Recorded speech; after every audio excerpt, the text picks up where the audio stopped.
Did you ever think you would make it? I feel I'm so close I could taste sweet victory. I know this life meant for me. Yeah, why would you bet on Goliath when we got Bet David? Valuetainment, giving values contagious. This world of entrepreneurs, we get no value to haters. How they run, homie, look what I become. I'm the one. On everything. Well, folks, today is a special podcast. It's one we've been waiting for. The person that's on today, Dr. Ben Carson, you've seen him many different places, but for most people that maybe you don't know what he's done in the past. I wrote a book about 12 years ago called Doing the Impossible. This man actually did the impossible, and they made a movie after him. He successfully separated conjoined twins, which was a 22-hour surgery on with a team of 70 people. People said that'll never happen. It's not possible. He was able to do that. Later on, a movie came out, Gifted Hands, starring Cuba Gooding Jr., and then he later became the presidential candidate, running against many different heavyweights, and then became the Secretary of Housing and Urban Development under President Donald Trump. And today, when he speaks, people listen. Dr. Ben Carson, thank you so much for being a guest on Valuetainment. Well, thanks for having me. I enjoy being here. Yes, I read your book the moment it came out, one of the books, America the Beautiful. Yes. I picked it up and I read it. I said, the example, I think one of our guys here, Sam, just came and spoke to you, was telling me how he was speaking to you when he was in Colombia. His mother made him watch your movie and read your book, Gifted Hands. And she said to him, now you know why I'm tough on you guys. You're going to thank me later because look how Dr. Ben Carson thanked his mom because I think you guys were required to read 2 books a week and write a report at the end of the week. And if I'm not mistaken, your mom wasn't able to read or something? That's right. She was illiterate, but she made us read. Her friends all criticized her. They said, you can't make boys stay in the house reading books. They'll grow up and they'll hate you. And I used to overhear them, and I would say, they're right, Mother. But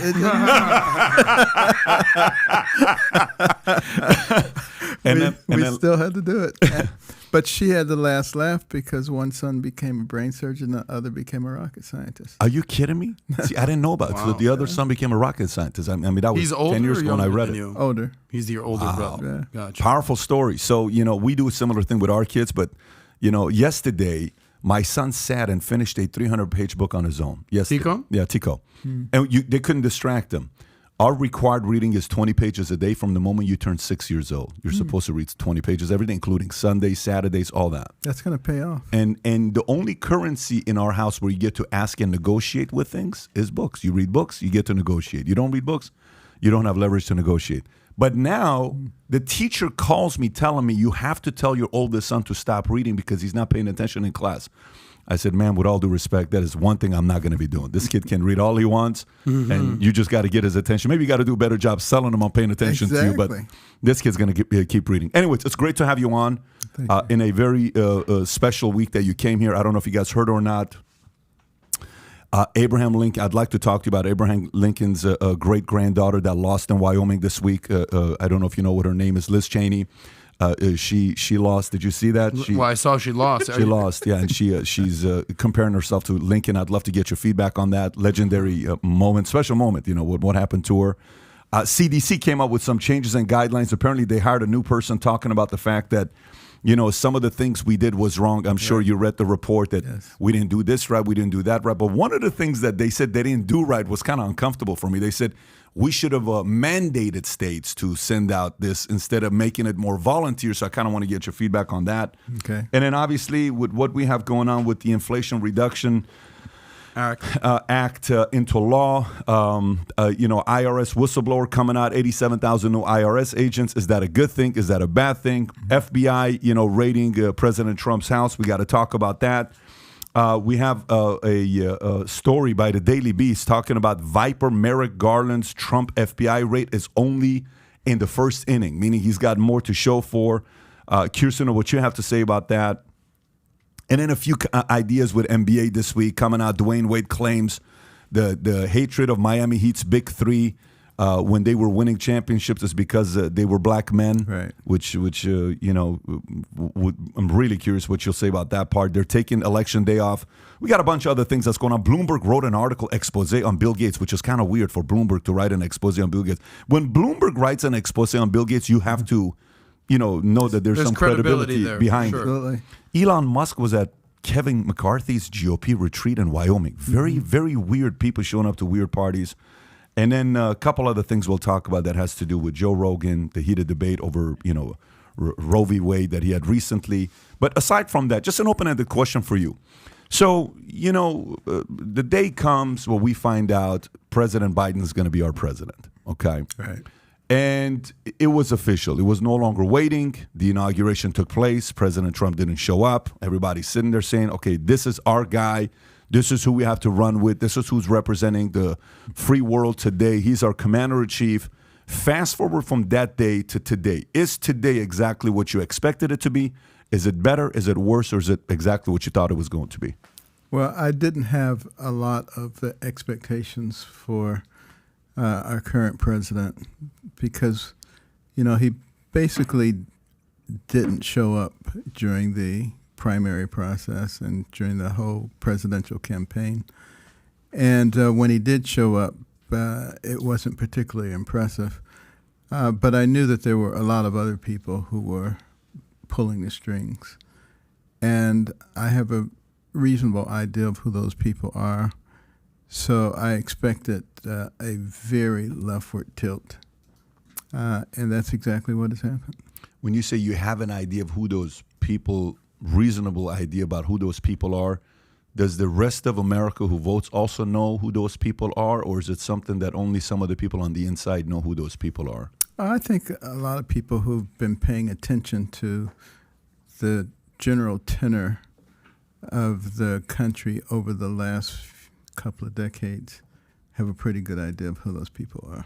Are you able to talk about it, or is it like a Illuminati secret type of Freemason stuff that we only get at Yale? Well, let me just say that there are people who have been involved previously with trying to fundamentally change our country. Internally. Right.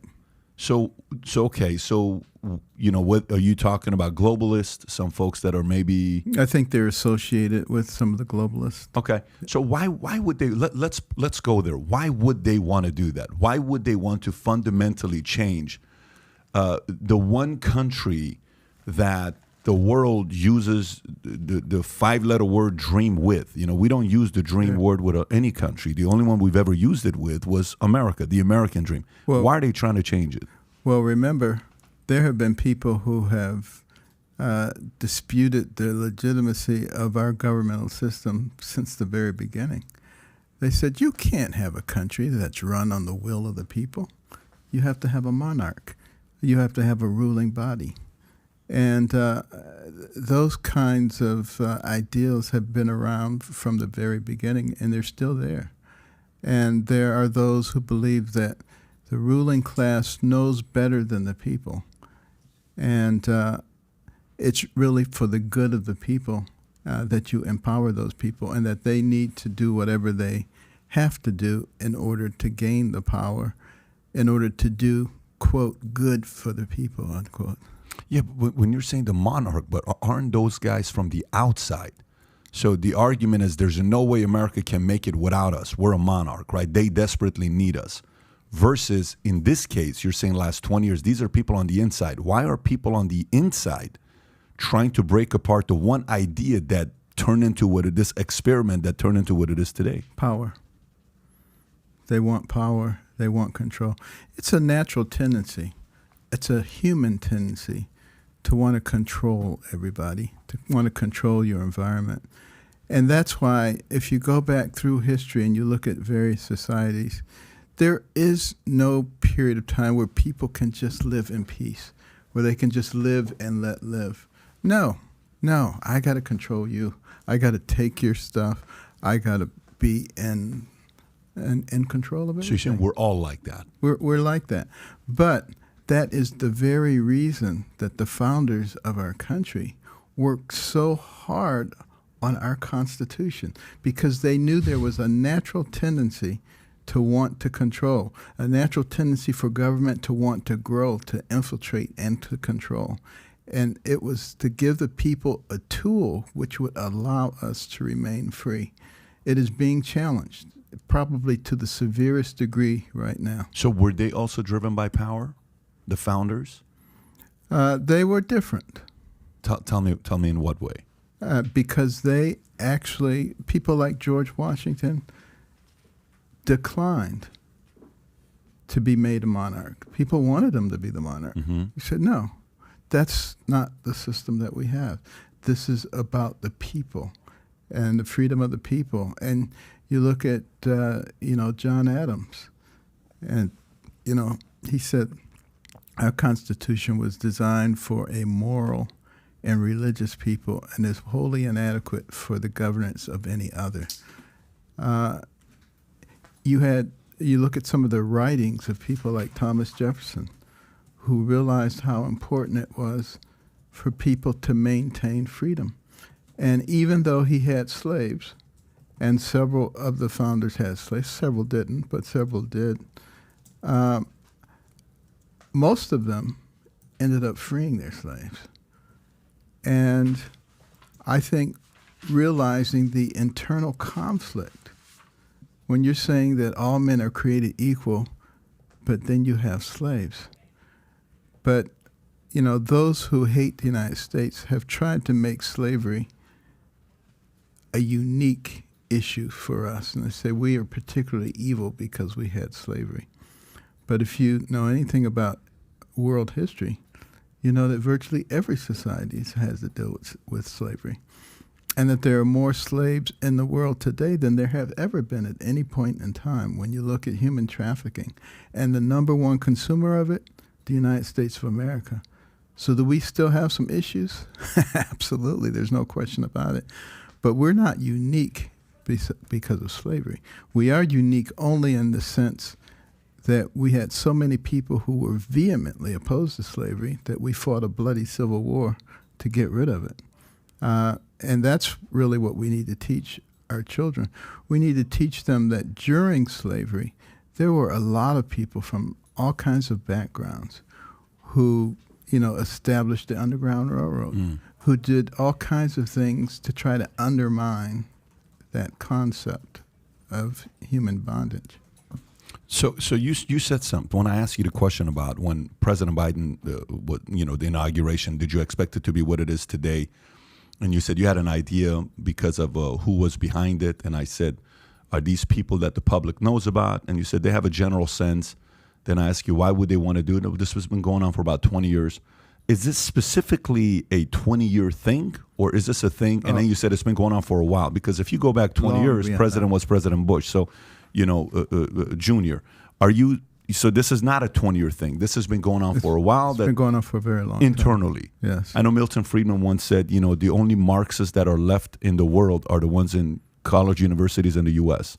Well, think about this. In the late 50s, Nikita Khrushchev said to Dwight Eisenhower, your grandchildren's children will live under communism and we won't have to fire a shot. So what did he know?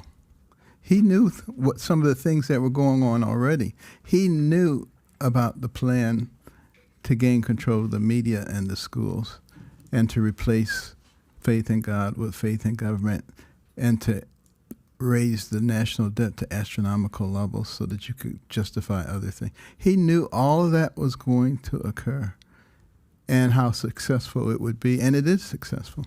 So, I'm sorry, go ahead. It's successful, and that's why we need to stop it. If we really want our children and our grandchildren to live in freedom, the kind of freedom that we had growing up, we have to stand up. We can't simply allow this to continue. Dr. Carson, for me, one may say fear is a great motivator, right? Fear sharpens listening. When people are afraid, they listen. When people are not afraid, they don't listen. This is valid in voting, in marketing, in sales. In pandemics. In pandemics, in anything, right? So, but somebody from the left may say, well, the right is selling fear that the communists are trying to take over America.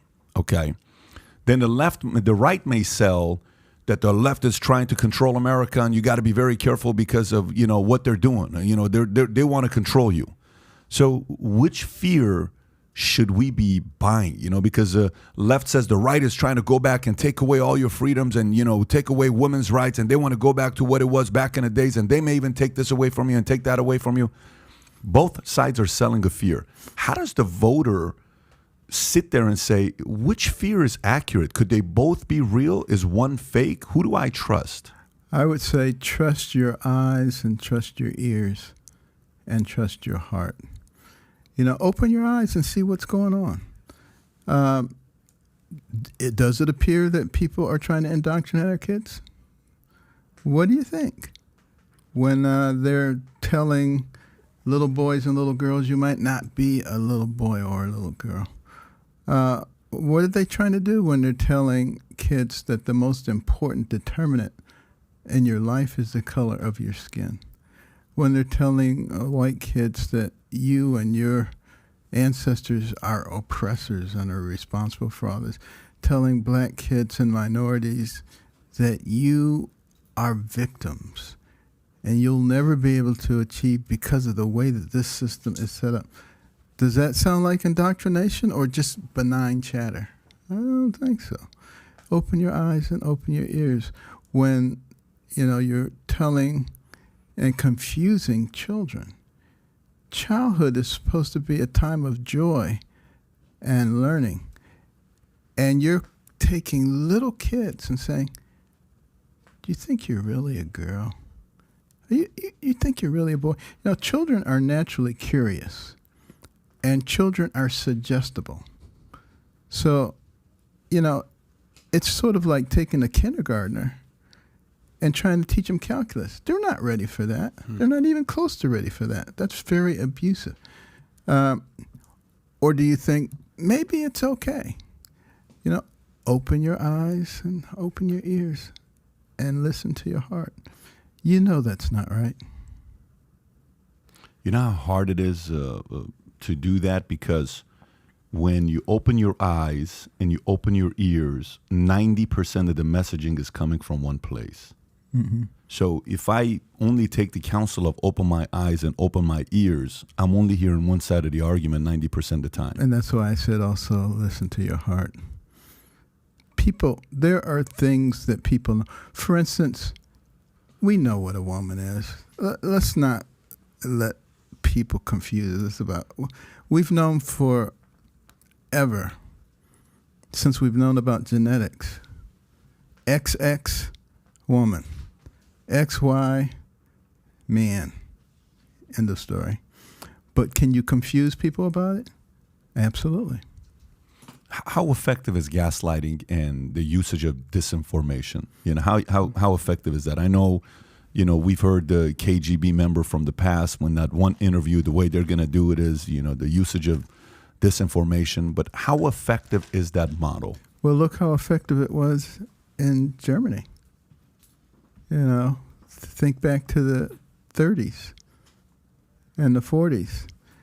And you just take a lie and you continue to repeat it, put it into various forms, and pretty soon people begin to believe that it's true.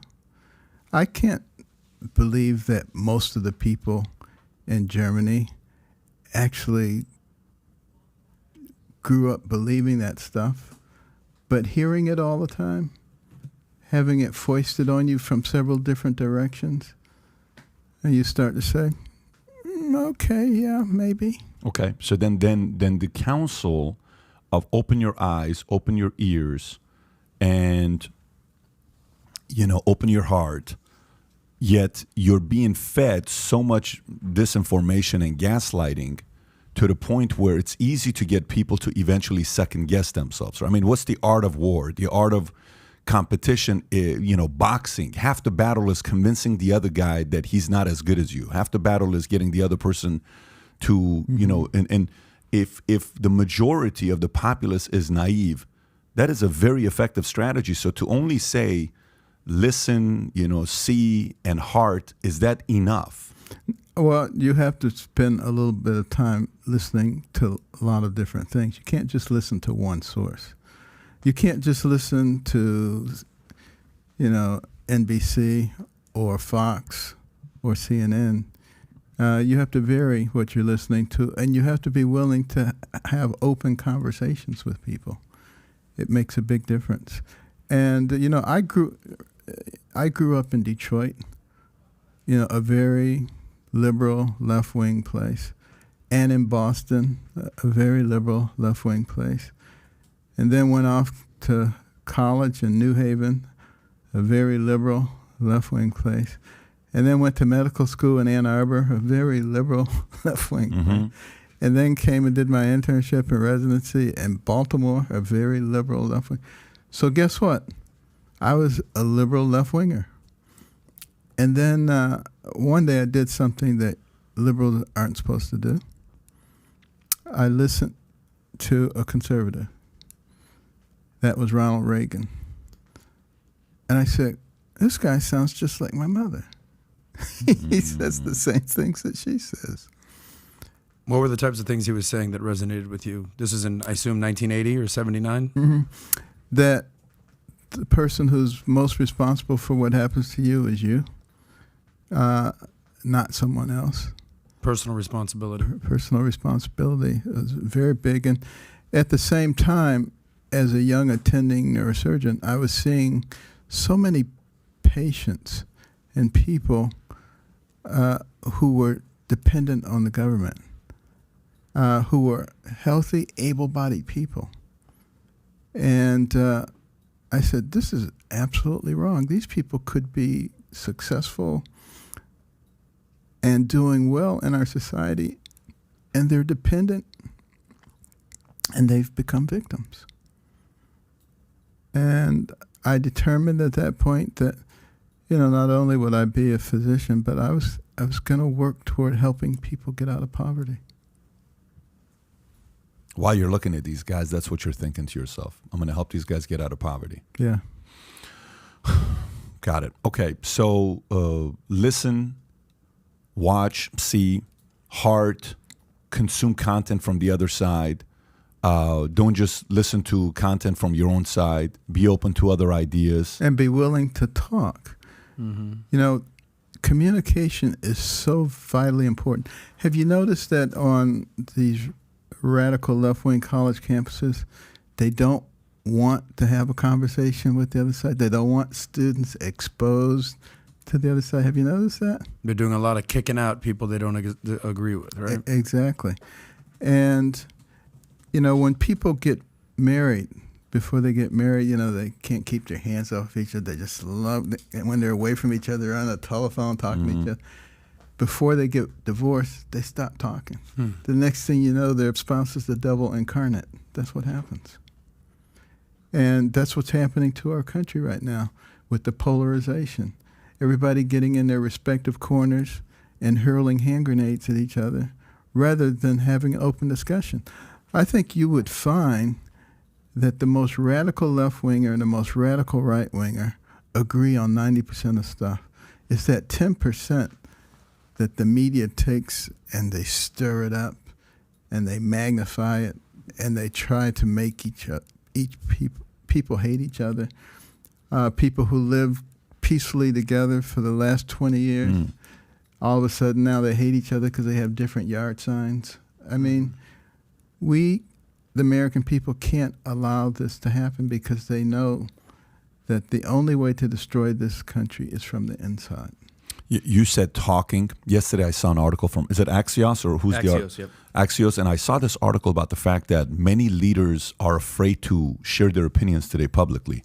CEOs, executives. Did you see that article? CEOs, executives. It's like, listen, I'm better off just not saying anything, even though I agree with them. If you look at this post, Tyler, if we can put this up, difference between being public and private opinions, right? So you look at right there, this is from June 8th. It's a survey of 3,334 American adults conducted May 23rd to June 8th. CEOs should take a stand on controversial social issues. 14% privately agree, 28% publicly agree. Public schools focus too much on racism in the U.S. 33% privately agree. 43% publicly agreed. This used to be a bigger percentage where we publicly agreed. Right. Mask wearing was effective to stop COVID-19. 47% publicly agree. 47% privately, 59% publicly. Discussing gender identity in public schools is inappropriate for K-3 children. 53% privately agree. 63% publicly agree. Abortion should be left up to a woman and her doctor, 58%, 67%. And when you go down and look at this, one of the things that we become, because when I got into business, one of my mentors gave me some advice. He said, look, there's 3 things you should never talk about with people. Don't talk politics, don't talk religion, and don't talk personal life, sex, things like that. I'm like, okay. And guess what we like to talk about? I like to debate God, I like to debate politics, and I like to debate marriage, relationships, sex, all that stuff, because it's a big part of our lives, but it's a form of silencing. So how much risk do leaders have today because, by the way, I sat down with a YouTuber last week, 4 million subscribers, player in the marketplace. And one of the questions he asks is, when did you get comfortable talking about politics? And I said, just so you know, I know what you're thinking. Because in the YouTube world, you know, when they see somebody talking about issues that really matter, they're like, oh, that guy's about to lose everything he's got because you're not supposed to talk about it. He had such a big brand with business and entrepreneurship. Look, he's about to lose it because he's touching these subjects. He's going to lose an audience, all this other stuff. Okay. The alternative to me of being silenced, I just can't live with that. I lived like that for 10 years in Iran. It's not part of my DNA to do that. It's the reason why we're in America. It's the reason why I started a business. It's the reason why I'm a capitalist, right? Why do you think so many leaders today are afraid to publicly discuss important issues that both themselves, their families are being impacted, and the people at their workplace? Well, because there are consequences for it. There's no question about that. But remember, as our national anthem says, in the end of the first answer, the home of the brave, the land of the free. You can't be the land of the free if you're not the home of the brave. So unless you're actually willing to stand up for what you believe in, your freedom is going to be gradually eroded. And that's been the history of societies throughout the history of the world. The United States has been different up until now. And I say this is probably the most extreme challenge to who we are that we have ever had right now. And we're on the precipice of deciding which way we're going to go. Are we going to be like everybody else? Or is this truly going to be the shiny city on the hill that represents freedom and justice? Can I follow up on that with you? And this is an article that I think we can even reference, and then there's a question at the end. It says self-silencing. That's the terminology that Axios is using. Is people saying what they think others want to hear rather than what they actually truly feel, right? And it's skewing our understanding of how Americans really feel about abortion, COVID, what children are taught in school, and other hot-button issues. And then it goes on to say why it matters. This is the best predictor of private behavior and private opinion. Now, obviously, we're talking about current times, but I remember first seeing you when it, in the mainstream media at the National Prayer Breakfast. Mm-hmm. This is under the Obama tenure. I don't know what year it was exactly, but you 2013. 2013, okay, and you 2 seats away from. I mean, you're standing at the podium. Obama's there. Michelle Obama. I think Jeff Sessions was the one next to you. So, and he was. This is before the Jeff Sessions, Trump. That whole thing. But you received national headlines for essentially calling out Obama indirectly, but standing right there, talking about this exact same topic right here. So, has it gotten worse since Obama? Like, what's changed? How much worse is it now? Well, during that speech, I talked about political correctness. Right. And how it was antithetical to the principles of freedom. And that if it continued to grow, it would be a major blow to our country.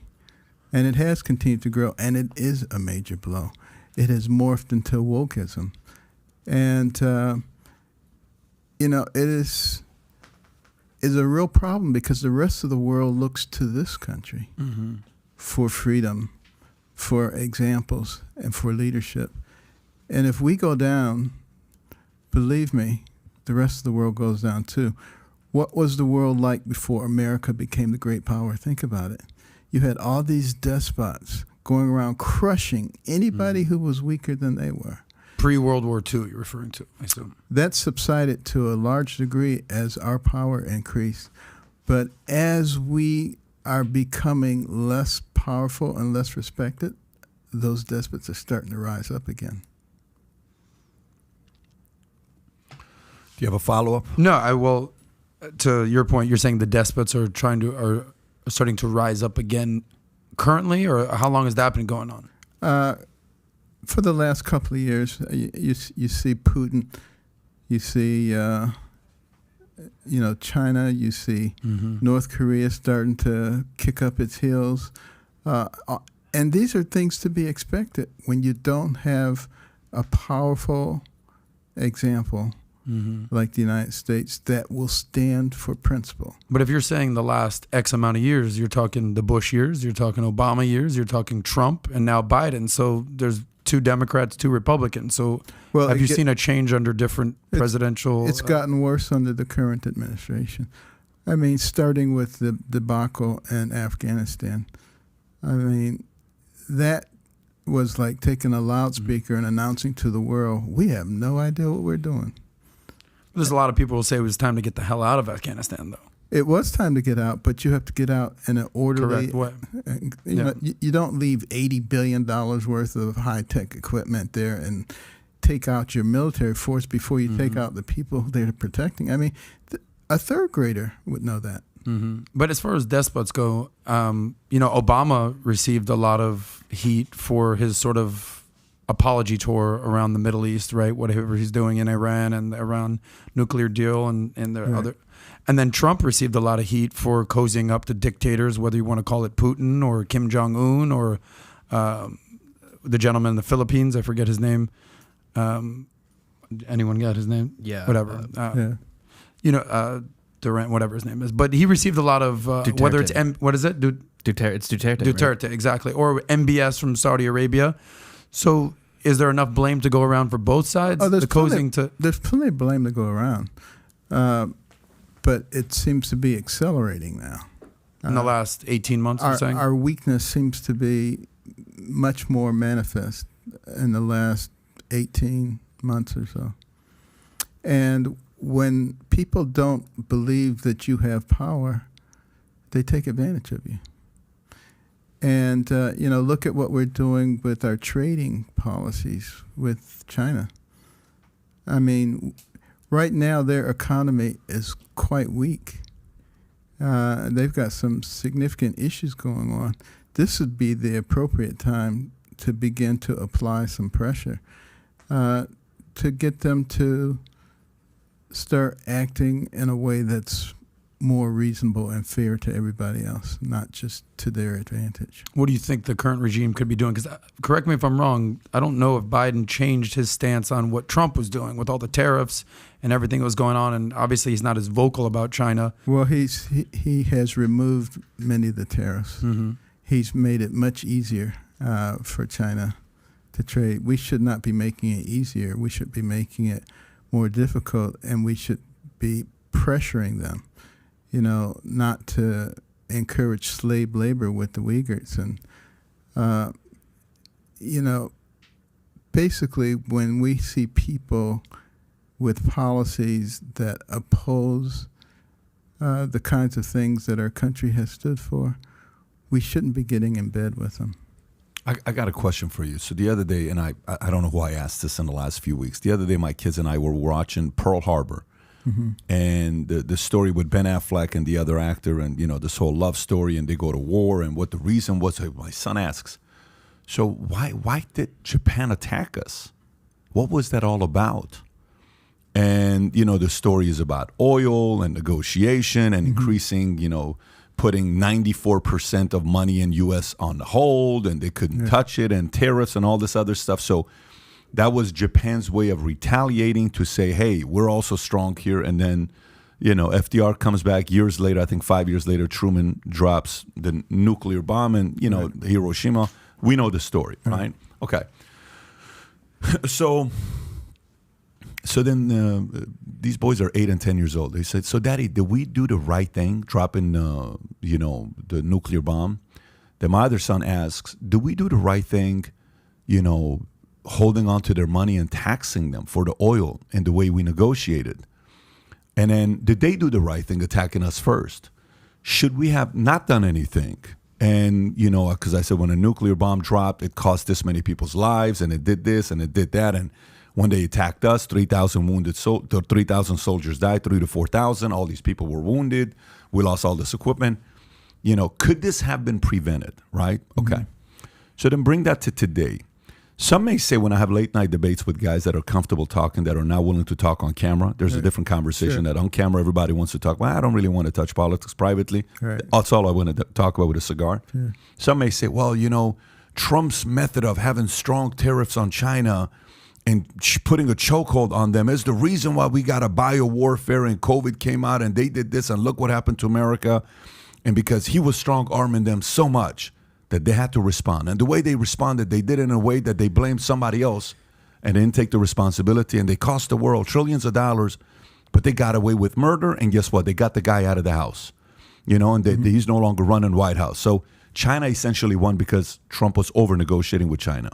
So now that's them. Sure. My question to you, when it comes down to foreign affairs, people on the right will say, look, you want to talk about issues? Nobody talked about ISIS under Trump. Everybody thought World War III was going to get started. It didn't. Palestine and Israel, stuff that had never happened before. Meeting with this person, meeting with that person. Russia was leaving, Ukraine alone. China wasn't doing anything with Taiwan. And then when you say that argument, then the left people on the other side will say, well, yeah, but if it wasn't for him, we would have had COVID because he pushed China so hard. What's your argument when it comes down to foreign relations that 90% of the issues the world really is not aware of? It's privately that's being negotiated amongst the people of power. Do you think a bit of the strong arming that Trump had is what caused China to retaliate in a way that is not going to come back to them and they're never going to be held accountable for it? I think there's evil in the world. I don't think it's going away anytime soon. And I think we have to oppose it. And we have to decide what is right. And we follow that line. What is moral and what is right? Are there going to be consequences no matter which direction you go? Absolutely. Because you have good and you have evil. And we have to stay on the side of what's good. That's the way I look at it. You didn't really answer my question, though. So my question is, you're a very smart man.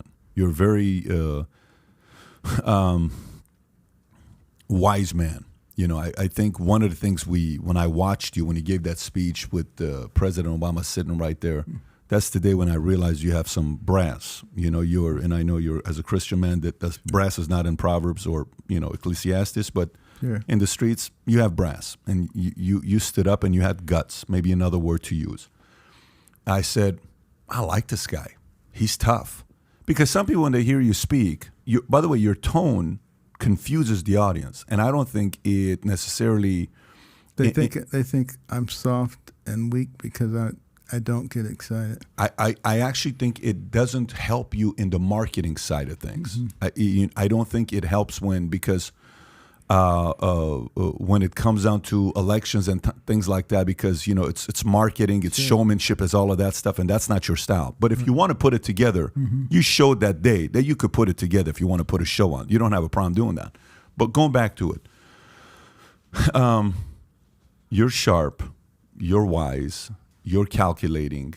To have a 70-team man put together where it's such detail to be able to separate conjoined twins, the amount of detail that goes in that, and the percentage of you making a mistake to costing two people's lives that's going to be on your hands for it. That's detail, that's methodical, that's strategy, that's technical. That's a lot of that. How do you personally feel about the fact that maybe when somebody comes after us, we have certain relations, which we know they've been making a lot of money off U.S., way more than we've been making. Then we turn them into a superpower, right. Not the other way around. Without us, China is not who they are today. They've been for many years, they've been a superpower, but they go up and down quite often because they like to control, and the people realize it doesn't work. They have a fall, then they come back up, and they fool the people, and they control again, and then it falls. It's just a very cyclical cycle they go through. But at the same time, when it comes down to, you're president and you're going with your number one enemy, there isn't anybody that's close to China. Russia's big, but not at the level of China. Right. How should that be handled when it comes out again? Next person gets elected. Say it's DeSantis, say it's Trump, say it's Michelle Obama, whoever it's going to be president again. You're going to face China again. No question. And they're going to push the envelope again. Should you double down on tariffs the way we did before, where it's like, add another 5%, add another 10%, add another this? Well, should that be our approach? You have to inflict pain. You have to discourage that kind of behavior, and that's how you do it. So there's probably a host of things that could be done that they wouldn't particularly like. And I think this is where negotiation comes in. And you start to say, look, this is where we are, this is where you are. Let's see if we can work in such a way that we both benefit. If not, these are the things that we're not going to be able to cooperate with you on. And you might find them rather distasteful, but this is the reason that we're doing them. It's interesting you say that. We talked about this where I said if we would have gone 4 more years of pain like that to China, I don't think they could have handled it. I don't think so either. Yeah. And, look at Russia. Now, what did we do with them? We empowered them. We gave them the energy keys. Mm-hmm. And do you think Putin would have gone into Ukraine if we had not given him all of that power and we weren't giving him all of this money? Of course not. So, there are consequences, and we find ourselves in difficult situations because we do things that don't make sense. Is green energy a good goal to have renewable energy? Absolutely. Are we ready to switch everything over to it right now? Absolutely not. Do we have a wealth of fossil fuels? And have we learned how to extract them in a safe way so that we have the cleanest air and the cleanest water since it's been measured? Absolutely. Should we use those things to get where we want to get with the renewable energy? Absolutely. Should we just throw them away and create a giant chasm and further the time when we'll be able to have green energy? Absolutely not. But that's exactly what we've done. And at the same time, empowering Putin. It makes 0 sense when you don't use your brain, when you just react to things. And you say, because my enemy or my foe used this, I don't want to use it. So just shut down the pipeline, shut down all of this stuff. Let's put all these regulations in place. That's kind of the way a 3-year-old thinks. But that's on both sides, though, Dr. Carson. Not this blatantly. When you do things that hurt the American people, right, so that you can get back at your political adversary, this is probably one of the most blatant examples of that that's ever occurred. Is it fair to say that to the left, Putin is their number one enemy, and to the right, China is the number one enemy? Is that a way of putting it? Would you? I wouldn't simplify. But you know what I'm saying? Degree, but I think perhaps on their list of priorities that might be the case. Right. So the left Democrats don't want to see Russia getting stronger, and they see that as a threat. And to the right, maybe it's more China than it is Russia.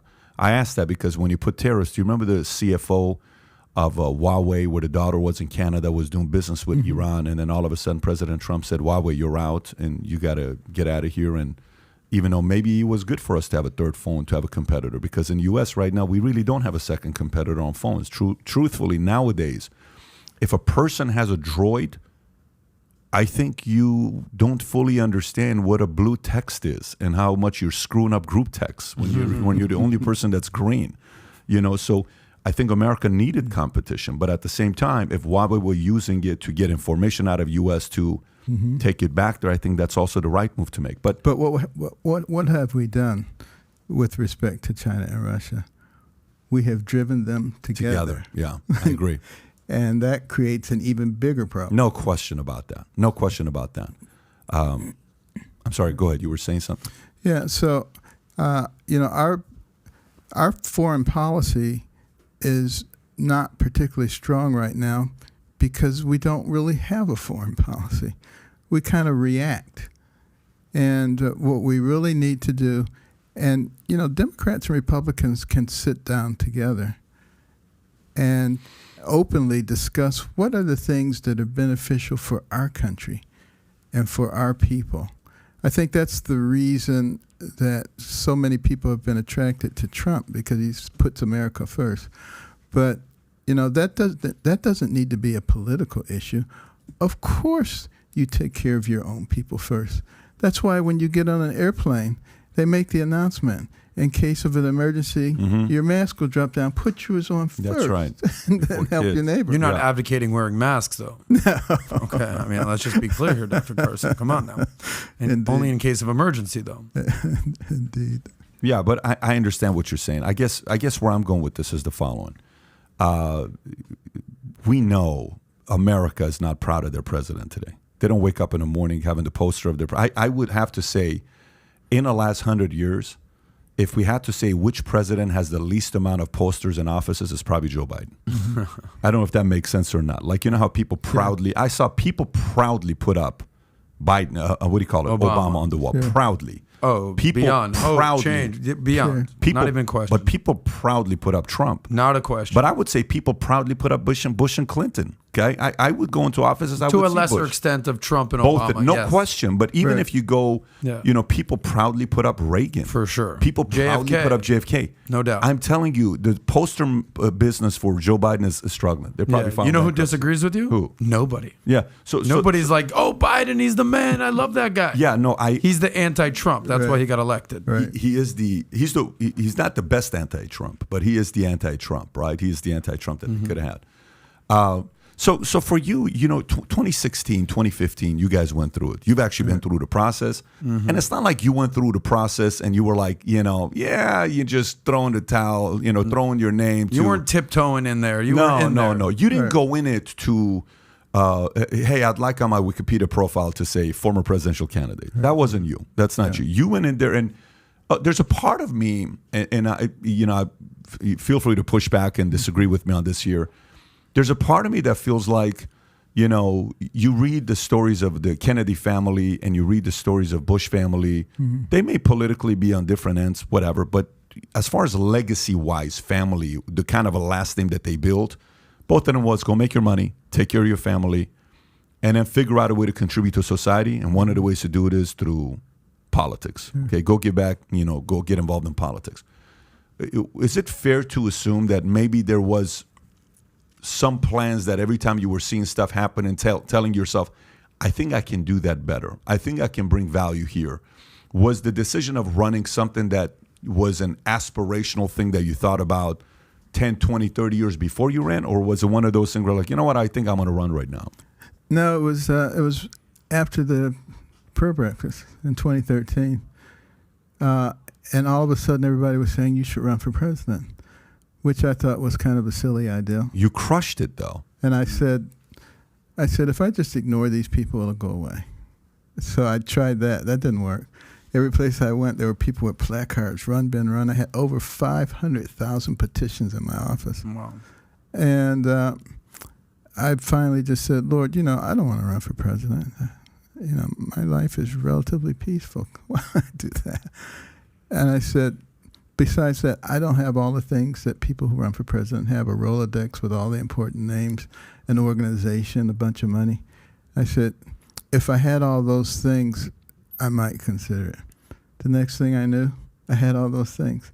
Had an organization raising more money than the RNC each month. I mean, it was ridiculous. But what was fascinating during the process was traveling all over this country to the smallest little hamlets in North Dakota or Alabama. And what I discovered is the American people, for the most part, have common sense. They really do, all over this country. Not so much in Washington, D.C., but, I mean, throughout the country. Yeah. It's pretty amazing. And a lot of stuff that comes out of D.C. does not represent the people. This is a really big disconnect here that's going on. And we have got to get people, good people, to get into government, not just in elected positions, but also the career government employees. You know how they say it's dirty? Politics is dirty. Yeah. Okay. Well, if there's anybody that's going to know if it is or if it isn't, so is it dirtier than you thought, or is it dirty as exactly how dirty you thought it was going to be? Well, when I went there, I knew it was a swamp. I found out it was worse than that. It's a cesspool. Can you unpack that? Examples of why you think it is. Well, for instance, I was convinced that if I became Secretary of Housing and Urban Development, we would be able to put forward programs that would allow people, through their own efforts, to climb out of poverty. And I said that everybody should be on board with this. And I was pretty amazed with how vehemently opposed some people on the Hill were to people becoming independent. Because if people become independent, you can't control their votes. You can't be their savior. It's a real problem. And everybody has, their own little pet projects and things that they want. And they don't really care about the nation as a whole. Is that left and right? You're not just saying one side. Both sides. One side more so than the other. But it's rampant throughout Washington. And it's so important. And one of the things that we have at American Cornerstone is something called the Executive 101 series. And we have multiple interviews on there from people in government positions to tell how those government positions work and how they interact, and a host of other things, because we want people not to think of government as something that's mysterious. And we want good people to know what they're potentially getting into. But if we leave it only for the bad folks, what are we going to wind up with? With your role as the director of the HUD, right? You talk about you thought it was a swamp. It turned out to be a cesspool. What was your role supposed to be in your mind? And then what did it actually turn out to be? Because I don't think a lot of people really understand what it is to be the director of housing and urban development. Walk us through that. Well, what you really want to do is, create adequate housing. You want to address the homelessness problems that people have, which are severe in this country. Affordable housing issues. We actually were making excellent progress with one of the worst places, which is Los Angeles. Working with the Democratic Mayor Garcetti, with the Governor Newsom, with the county executives, we'd actually come up with a very good plan, and then COVID hit. But it is possible to work together.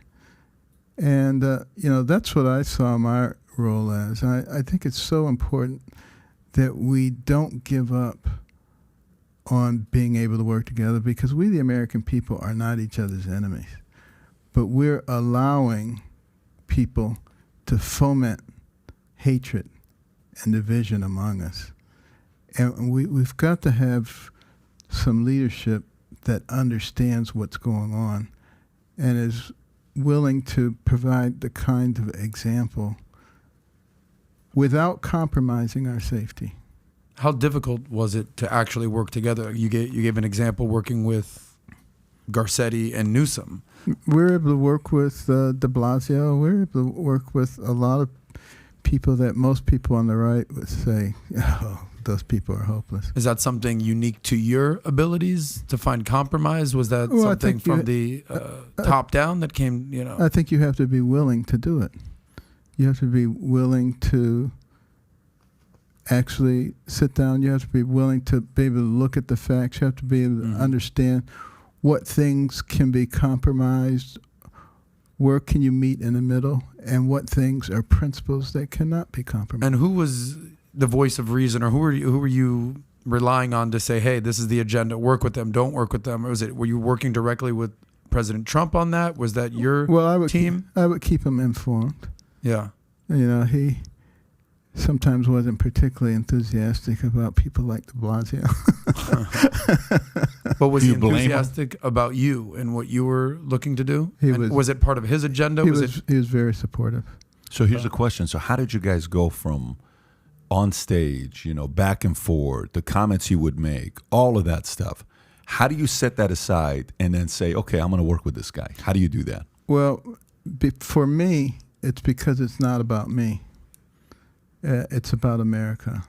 It's about what can we do to make this the kind of place that it was supposed to be. How can it be this shiny city on the hill, the place of hope? It can't be that if everything is about me.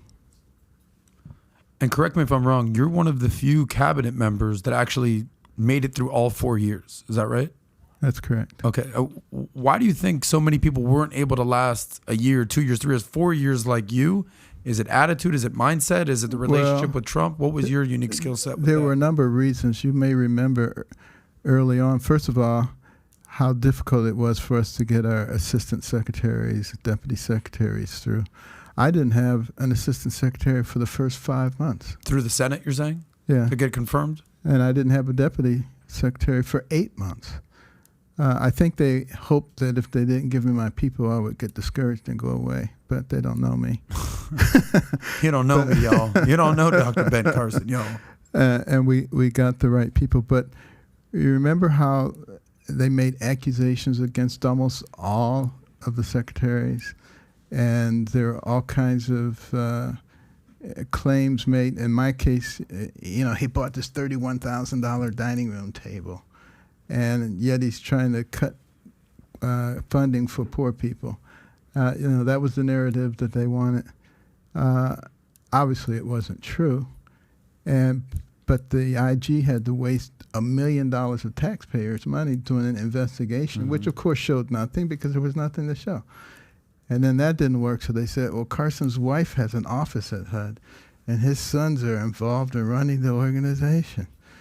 That was a $2 million taxpayer, which showed nothing because another thing was none of it was true. But bear in mind, during all of that, I had to hire personal lawyers because they don't cover that.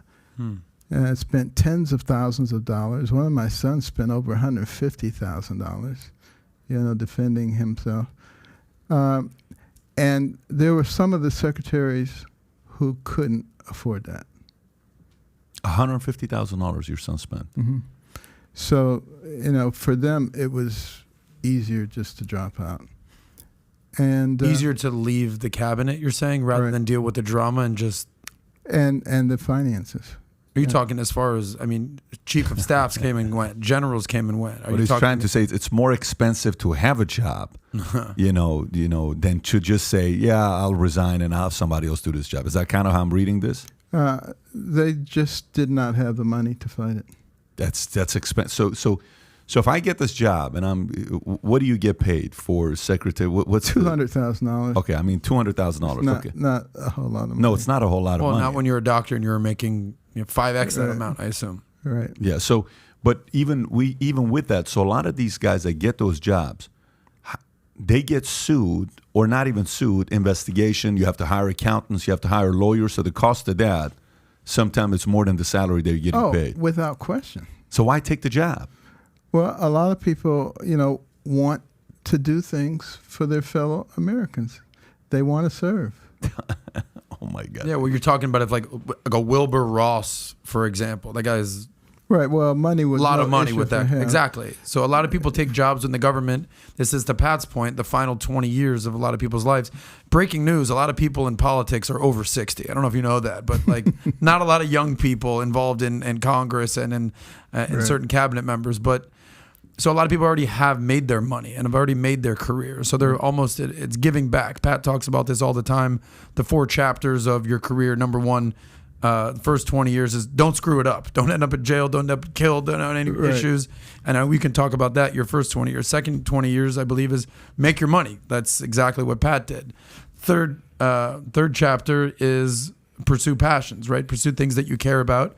And the fourth chapter is give back. Right. So you're in the give back phase. A lot of people in Congress are in the give back, or in politics are in the give back phase. Right. So a lot of people, you're talking about the people didn't have the money, but they did though. A lot of those people. Well, a lot of the people who dropped out didn't. A lot of people who dropped out didn't have the money. Right. Makes sense. Who would you like to see run that is not going to be running? For example, But we don't know who's not going to be running. Well, no, maybe that hasn't ran yet. I'm not talking about the typical names that we see. I'm not talking Cruz, Rubio, Huckabee. I'm not talking Walker. At one point, Starr, Jeb. I'm not talking those guys. Who would you like to see run? We know DeSantis, Trump. So take the usual suspects out that everybody's talking about. Okay. You want some dark horses. I want to know, like, if you, like I have some names I sit there and I say, I would love to see that guy run. I would love to see this person run. Who would you like to see run? Well, bear in mind, 20 years ago, or before Clinton became the nominee, no one knew this far ahead that he was going to be the guy. Mm-hmm. And there are a lot of very, very smart people in our country. And I would like to see some of those people who've been very successful, maybe even in more than one endeavor, which shows that they have the ability to assess situations. You need somebody who has some wisdom. Wisdom is much more important than experience. You look at a lot of people who are successful in the political arena who had no political experience before. It's because they're wise. They know how to listen and then to integrate information into an appropriate pattern of thinking.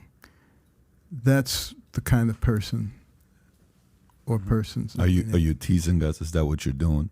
Can we get a couple names? Is there anybody that you would say could be a businessman, a businesswoman, could be a current congressman, women, Senate, governor, TV show host, military, any names? I don't want to give a name. Really? But are there any? But I just want to give the criteria. I understand. What kind of people would I like to see? What kind of people would I support? Are you a sports guy or a movie person, or no? You? Not particularly. No? You don't like movies? Did you ever see that one movie, Gifted Hands, with Cuba Gooding? Actually a pretty good actor. Pretty good. He played a very interesting, brilliant man. They actually did a very good job with that movie. I probably had 12 different movie producers who wanted to do a movie, but they all believed in artistic license. Mm. And you know how Hollywood is. Mm-hmm. They would have had me having an affair with some ICU nurse. I said, forget about that. But this group did it the right way. They consulted with me. And did you notice how realistic the operating room scenes were? Mm. Those were real surgeons and operating room nurses that we recruited from local hospitals. Wow. So let me ask, was Cuba Gooding Jr. the person you wanted him to start? Mm-hmm. He was your number one guy? Yeah, and he came and spent some time with me studying my mannerisms and things like that. Mm-hmm. He's very good. So if he was the guy, can you give us the person that you would want to run? Maybe if you don't want to say the name, what business is this person in? What's their background? Well, again, the background isn't as important as whether they were successful. So the key to you is purely successful. I need people who try to do things and are effective in doing them, because those are people who are using their noggin. And that's what we need, people who are smart and people who care about others. My wife and I started the Carson Scholars Fund 25 years ago. And it was because we had noted some surveys looking at the ability of our students to achieve academically. And there are 22 countries, and we came in number 21 out of 22 in math and science. We were horrified. And so we said, we need to find a way to encourage our kids. And I'd be going into these schools and giving talks, and there were all these trophies, all-state basketball, all-state wrestling, all-state this, that, and the other. What about the academic superstars? What did they get? National Honor Society pin, pat on the head, they're a little nerd, nobody cared, Beat it, geek. We said, we got to start doing something. So we started the program where we would identify students as early as the 4th grade who were academic superstars. You had to have at least a 3.75 grade point average on a 4.0 scale. That was the first part of it. The second part is you had to demonstrate that you cared about other people. More than just the 6 weeks before the application was due. And because, Hitler was smart, the Marquis de Sade was smart, but they didn't care about other people. And we're trying to develop future leaders for our country. We need people who are smart and who care about other people. And, the program started in Baltimore. It expanded. Now it's in all 50 states and Washington, D.C. Last year we gave out our 10,000th scholarship. And we also have a reading room program. We put in these reading rooms primarily targeting Title I schools where kids come from homes with no books or very few books, go to schools with poorly funded libraries. They're not likely to become readers. But if you can get a kid reading at grade level by 3rd grade, it changes the trajectory of their lives. Their likelihood of graduating from high school increases dramatically. And so we started putting in these reading rooms. We've now put in over 250 around the country. Those are the kinds of things that affect people's lives. So in other words, first of all, that's incredible that you've done that over the years, but is that a way of you saying that you'll be running? Is that kind of what you're saying? I really don't want to get back into that. So, Dr. Carson, you actually gave a whole entire speech on being wise at PHP. Yeah. So it's you're very smart, clearly. Doctor, you're very wise. I think it's very evident that you do care about America and you don't put yourself first. You put America first. You're clearly a strategist. You know what you're doing. You're very intentional. This is now 2 times that Pat has asked you, hey, who would you like to see run? I don't want to name names. And then, hey, there's people tearing up America. There's people tearing up the country. The globalists. Who are they? I don't want to name names. Respect. I don't think this question is going to pull names out, but I do want to ask, why is it difficult to maybe name some names? Is it part of, hey, listen, I don't want to pick sides. I don't want to call people out. I don't want the heat. Walk us through that. Because it puts undue attention or pressure on people, and that's not something that I want to do. What's wrong with putting pressure on people? Well, here's one thing. Mm-hmm. I will say, fine if it's somebody that's a teammate, but if somebody that is in the way of hurting America, don't you think we need to do that? Well, people who are hurting America, should we come out against them? Is that what you're saying? Yeah. Yeah, of course. Okay, so when I asked you in the last 20 years who were some of the people, you didn't say any names. Would there be any specific names that are globalists that maybe behind closed doors are more driven by power than... You take somebody like George Soros, who is Hungarian and has been banned from Hungary. Mm-hmm. That should tell you a lot. A man who aided the Nazis, who is funding these district attorneys who are turning, violent criminals back out on the streets to terrorize the population. I don't mind naming that kind of evil. Mm-hmm.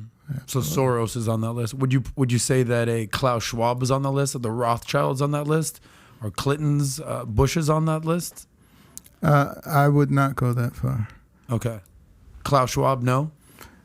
I mean, when you think of globalists, World Economic Forum, he's the tip of the spear, no? I'm not saying whether he's on or off the list. I know much more about the one that we just talked about. Soros. Got it. Hey, we got a name. I respect. Thank you. Dr. Carson, there's a few things that you said earlier that have really just been hanging out in my mind. And you said that people are trying to change America from the inside due to power. And I think that brings a sense of maliciousness and malice to it. And it's no secret that the temperature in the country is high. Even Trump just came out and said we need to lower the temperature. So, and you recently said that it's not about you, it's about making America what it was always set out to be. So I wonder if these people that are trying to change the country, the globalists, if you will, if it is truly power, and if there is malice behind it, or if it's just hubris and arrogance, and it's a sort of expert class that thinks they know better, is there a difference? Is it power? Is it malicious?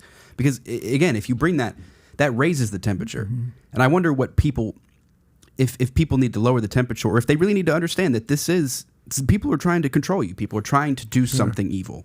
Well, remember, I also said that it is a natural tendency of mankind. You can go back through history. People want control, and not only of their own lives, but of people around them. And that's why the founders of our country were extraordinarily diligent individuals. And they studied every governmental system that has ever existed. They were eclecticists.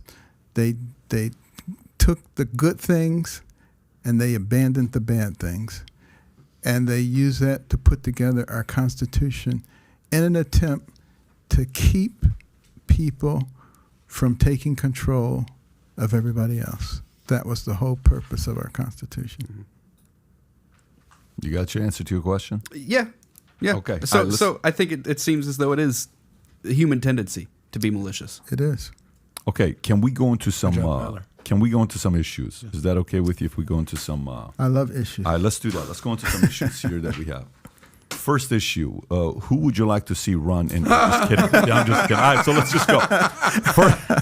First issue. We're not going to let you leave. We're in a vault, Dr. Carson. You're not leaving until you name names. So, this is McCarthyism.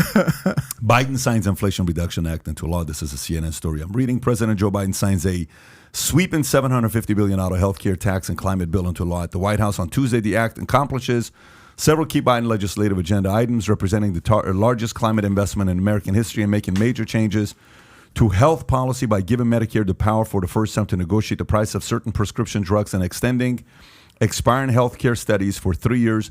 The legislation will reduce the deficit be paid for through new taxes, including a 15% minimum tax on large corporations and a 1% tax on stock buybacks, and boost the Internal Revenue Service ability to collect. It will raise over $700 billion in government revenue over 10 years and spend over $430 billion to reduce carbon emissions and extend subsidies for health insurance under the Affordable Care Act and use the rest of the new revenue to reduce the deficit. Thoughts on the new bill?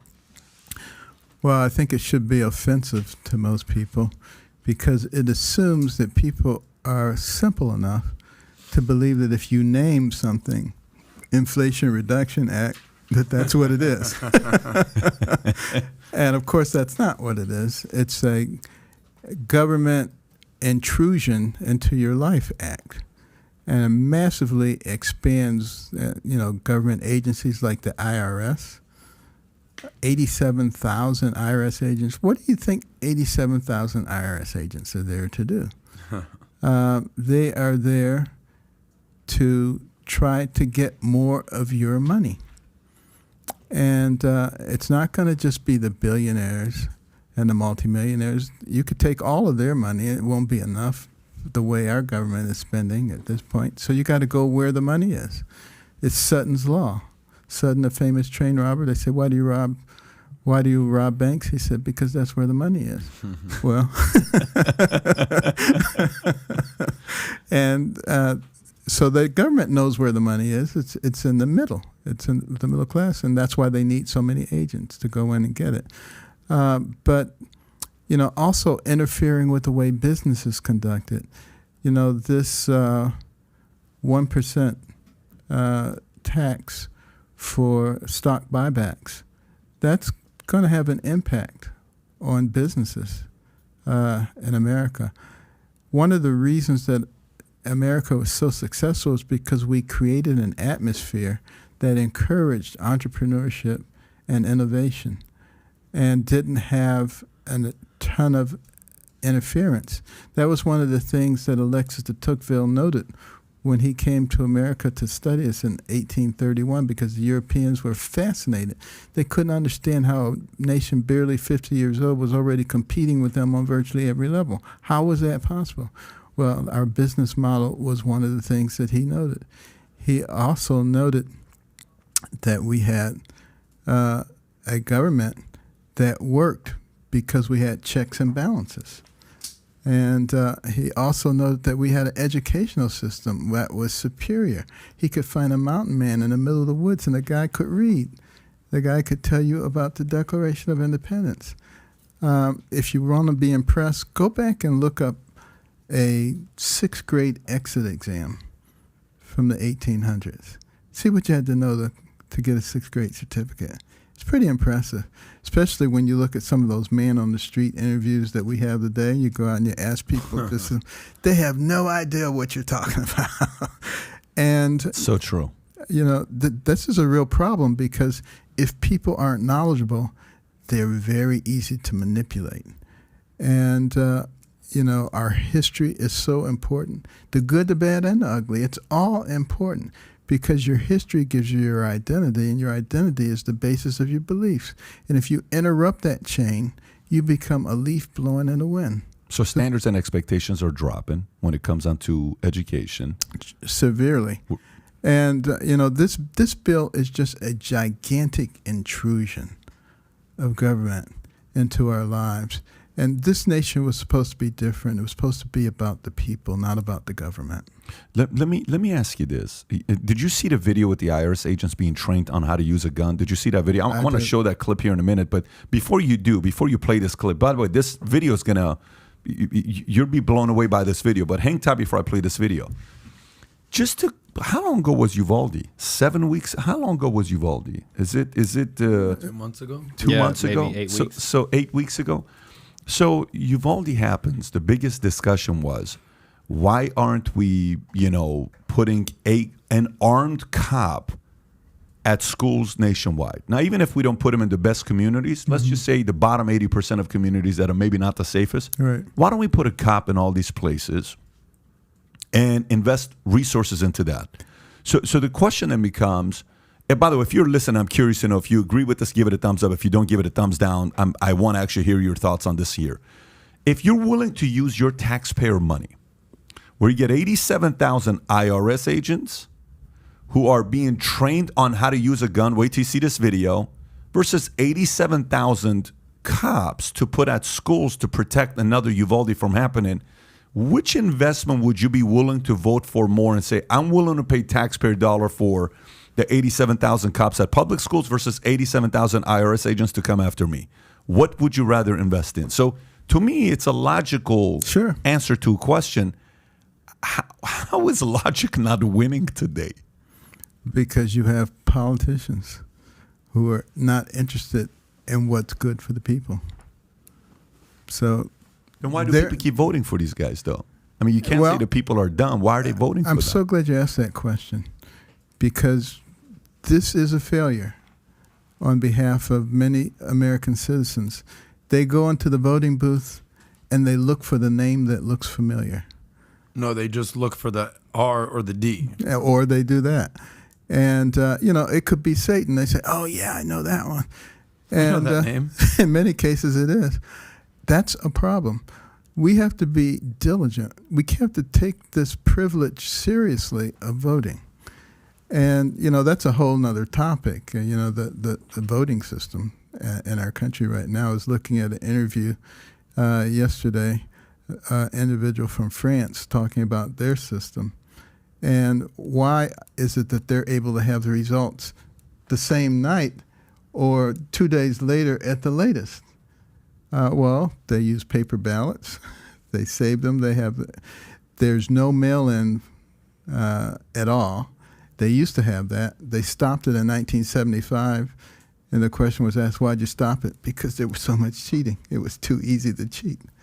Why don't we learn from some of these things? Why don't we learn about voting cheating? Because we want voting cheating. That would be the only reason. Because we want voting cheating. Right. Now you're going to the 2,000 Mules, you know, you're going to a whole different section now with this. I don't even have to go to that section. I just say, when's the last time we had an election where people didn't think there was cheating? You know, when Trump was elected the first time, he's not my president. No, they cheated. That didn't work. You know, Obama, they said, yeah, there was problems. Kennedy. They said there was. I mean, why don't we invest some of that effort that allow us to put a man on the moon, to have an election system that's open, apparent, and that everybody can agree on? Why don't we do that? Why don't we do that? Because people have found that they can manipulate the system. Are you convinced of that? Absolutely. Like, how certain are you when you say this? Is this like 90%, or are you 100% convinced that this happens? Well, France, which is a left-wing country, Sure. I mean, if they can understand that the system that they were using, subjected itself to a lot of cheating, and they rejected it, why wouldn't we learn from their example? And that's a socialist country. That's a socialist the country. issues they have is real. But they vote for socialism if they don't have mail-in ballots. I don't want to get into France's politics. But if you're saying there's no cheating there, then them in their socialistic nation still, that means a majority nation prefers socialism over capitalism. Only to say that they have come up with a system that they understand, that's transparent, and that their people agree with. And we need to do the same thing. So, interesting. Can you play that clip? Can you play that clip of this? And then I'll tell you fast. Have you seen this yet or no? I have not seen of the IRS. Ben, you've seen this? Okay, so make it bigger, just full screen, and press play, and then I'll tell you fast forward it. So first you just see them walking up, and you're like, okay, maybe these are new IRS grads. They're excited. They're celebrating. How cool is this? Isn't this awesome? We're about to go play with some, I don't know, arcade, or we're going to do some Monopoly. Then go to minute 1. Go to 1 minute, halfway through. Halfway. Look at this.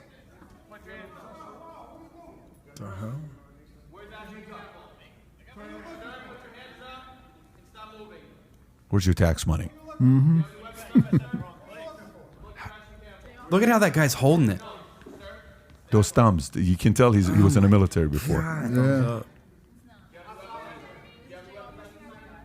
What are they saying? Can you hear that? No, they're role playing. That's what I'm saying. What are the questions they ask? IRS special agent. I'm not saying a thing. All right. You do what you got to do. I'm not saying a thing. Turn around. I have a gun. I have a permit. It's legal. Behind your back. Can we take your weapon, please? Well, if you're going to ask me, I don't know. I'm going to say no. All right. Spread your legs. Getting arrested? Do you have any other weapons on you? No. Can you please put your hands behind your back? This is real, by the way. This is not a movie. This is not Saturday Night Live. No, this is not a spoof. This is not a skit. This is not Vincent Oshana. This is real, okay?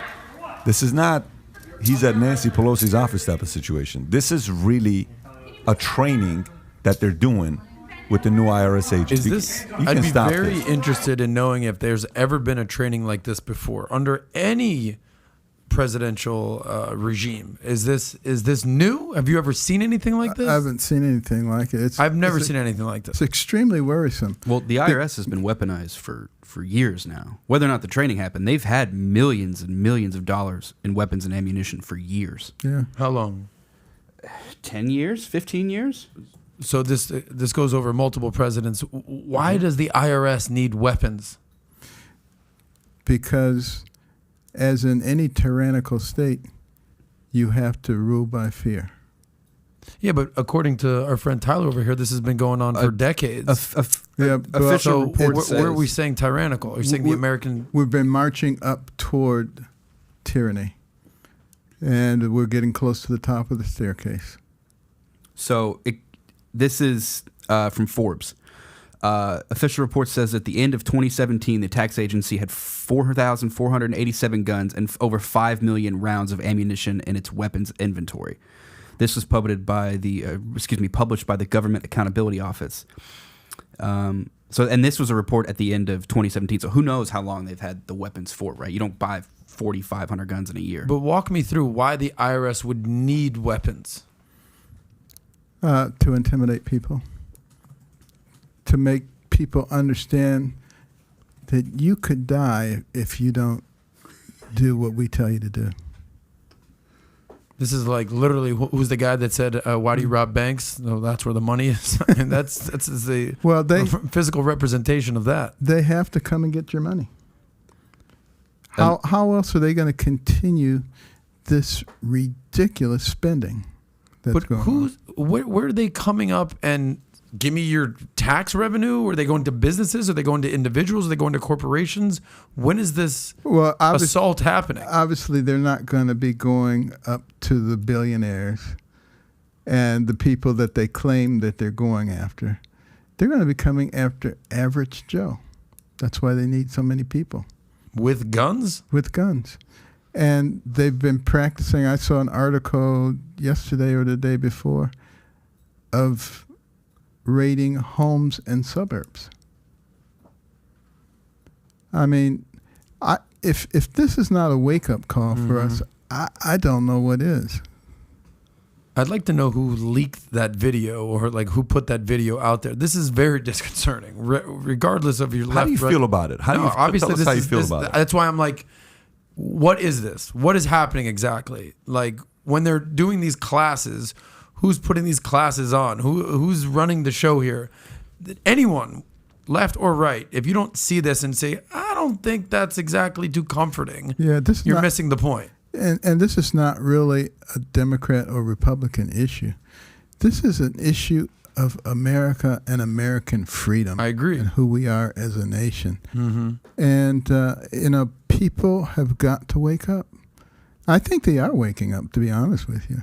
I think things have been pushed so rapidly that a lot of the people who were slumbering are waking up. Yeah. Yeah, you know how they're saying they're targeting billionaires? You know how many billionaires we have in America? How many billionaires do we have in America right now? Maybe a couple hundred? Between 700 and 800. That's not a big number. So we got 330 billion people. Oh, you're getting 87,000 IRS agents to catch 700 people? Yeah. You're trying to get 700 people that are billionaires to go after them. Give me a break. The math doesn't make any sense. But it's such great storytelling. You got to give them credit on the ability to tell the stories that we're targeting billionaires and we're going after them. You don't need 87 for 700 billionaires. Well, class warfare and envy is a tool that politicians have used forever. Many years, to try to get their way. And, why won't they ever tell you, for instance, what is a fair share for rich people to pay? What's the number? The top 1% pays 37% of the federal income tax. 37%. Is that not fair that 1% could pay 37%? They won't ever tell you the answer to that. Okay, can I ask you a follow-up on this? So this Inflation Reduction Act was initially supposed to be the Build Back Better Biden agenda. It got lampooned by essentially Joe Manchin, who would have been the 50th vote, or Kamala would have been the 51st vote. Yeah, Kristen Sinema as well. Very disappointed that and he held out for a year, and behind closed doors, he was working with Biden or Chuck Schumer to manifest this. Or Bill Gates. Or Bill Gates, allegedly. What do you think Joe Manchin, who has been iconic on the right these days and blasphemed on the left, and now he's being propped up again. Joe Manchin can't win or he can't lose depending on who, the time of day. What do you think happened there? Why did he co-sign this? Well, because this bill wouldn't have happened without Joe Manchin, right? I asked them once. I said, Joe, why don't you just become a Republican? You said this to him. Yeah, and he said, there's got to be somebody on the other side with some sense. Which I assume you applaud, no? Yeah, I say, yeah, that's right, until you lose that sense. What happened in less than a month where he had this major common sense and now he gave into this? What do you think happened? I believe it's possible to apply a lot of pressure to people. And I'm sure he felt that pressure. And, he probably knows that this is going to cost him his Senate seat. But I suspect that, he weighed the possible things that could happen to him, both good and bad, from a financial point of view. And he said, I'll find a way to make this work. Yeah, but with Manchin, nothing was happening with the Biden agenda unless Manchin said yes. So he could have said, listen, I agree with all this, okay? The inflation, Medicare, green climate. Okay, cool. But the IRS, I'm not good with this. And that could have been killed, right? And they said, all right, well, because Biden has, correct me if I'm wrong, 3 more months to get some shit done. Right. Because in the midterms, it's expected to be a bloodbath. So he needed to get something done. Manchin could have just held strong and said, all right, we want this, don't want this. Why would a Manchin want something like 87,000 IRS agents? How does that benefit him at all? Well, we're not going to know because we don't know what those private conversations were. But I'm sure they were very convincing. Well, Bloomberg says it was Bill Gates. Bloomberg says... let me read that story. Yeah. Can I read that story? Yeah. Is that the story you're talking about? Yeah. Okay, page 4, I'm going to read the story real quick. Bloomberg News exposes eco-hypocrite billionaire Bill Gates' involvement to save Biden's climate bill. Gates reportedly didn't just start his secret efforts to influence Manchin and other U.S. legislators to adopt his radical utopian vision on climate. As Gates revealed to Bloomberg Green, he has quietly lobbied Manchin and other senators, starting with Biden, had won the White House in anticipation of a rare moment in which heavy federal spending might be secured for the clean energy transition. Bloomberg said when Manchin expressed hesitancy to supporting new climate spending, Gates reportedly saw a unique opportunity. He tapped into a relationship with Manchin that he'd cultivated for at least 3 years. We were able to talk even at a time when he felt people weren't listening. Gates reportedly told Bloomberg Biden signed the mammoth climate bill today thanks to Manchin's newfound support during a ceremony at the White House. There's a lot of people on the right that actually like Manchin. How do you read this article when you hear something like this?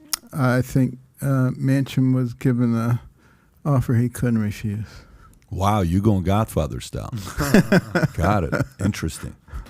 Well, and Manchin was just interviewed yesterday by a Fox reporter and said, you voted for this Inflation Reduction Act. When is it going to reduce inflation? And he said something along the lines of, well, it won't. It's not like turning on a switch. It's not going to reduce inflation. These people are well aware that this is a ridiculous title for this bill. I mean, you're pumping, $640 billion into the economy? It's ridiculous. Yeah. Well, when somebody does something, they make a 180-degree turnaround, and you don't have a good explanation, it's usually because of something that they don't want you to know. And that's Manchin is who you're alluding to. Yes. Interesting. But it's not unique to kind of put a nice little name like the CARES Act under Trump. Exactly, like the CARES Act. All right. And even the bill that was the HEALS Act, the HOPE Act. Every bill that becomes a law is giving a little marketable name to it, though. It's not unique. Unfortunately, people of America have lost faith in our government because of things like that, because of the way COVID was handled, because of what happened in Afghanistan. I mean, there's just so many. Why would you have faith in the government anymore? And it's a severe problem because if we don't get it back, pretty soon, we're doomed. Dr. Carson, what does this say about the state of American democracy that one senator holds so much power in his hands? Or essentially, that's what it's come down to. Well, I guess the question is, how did it get to the point that we're so polarized that one person could have that kind of power?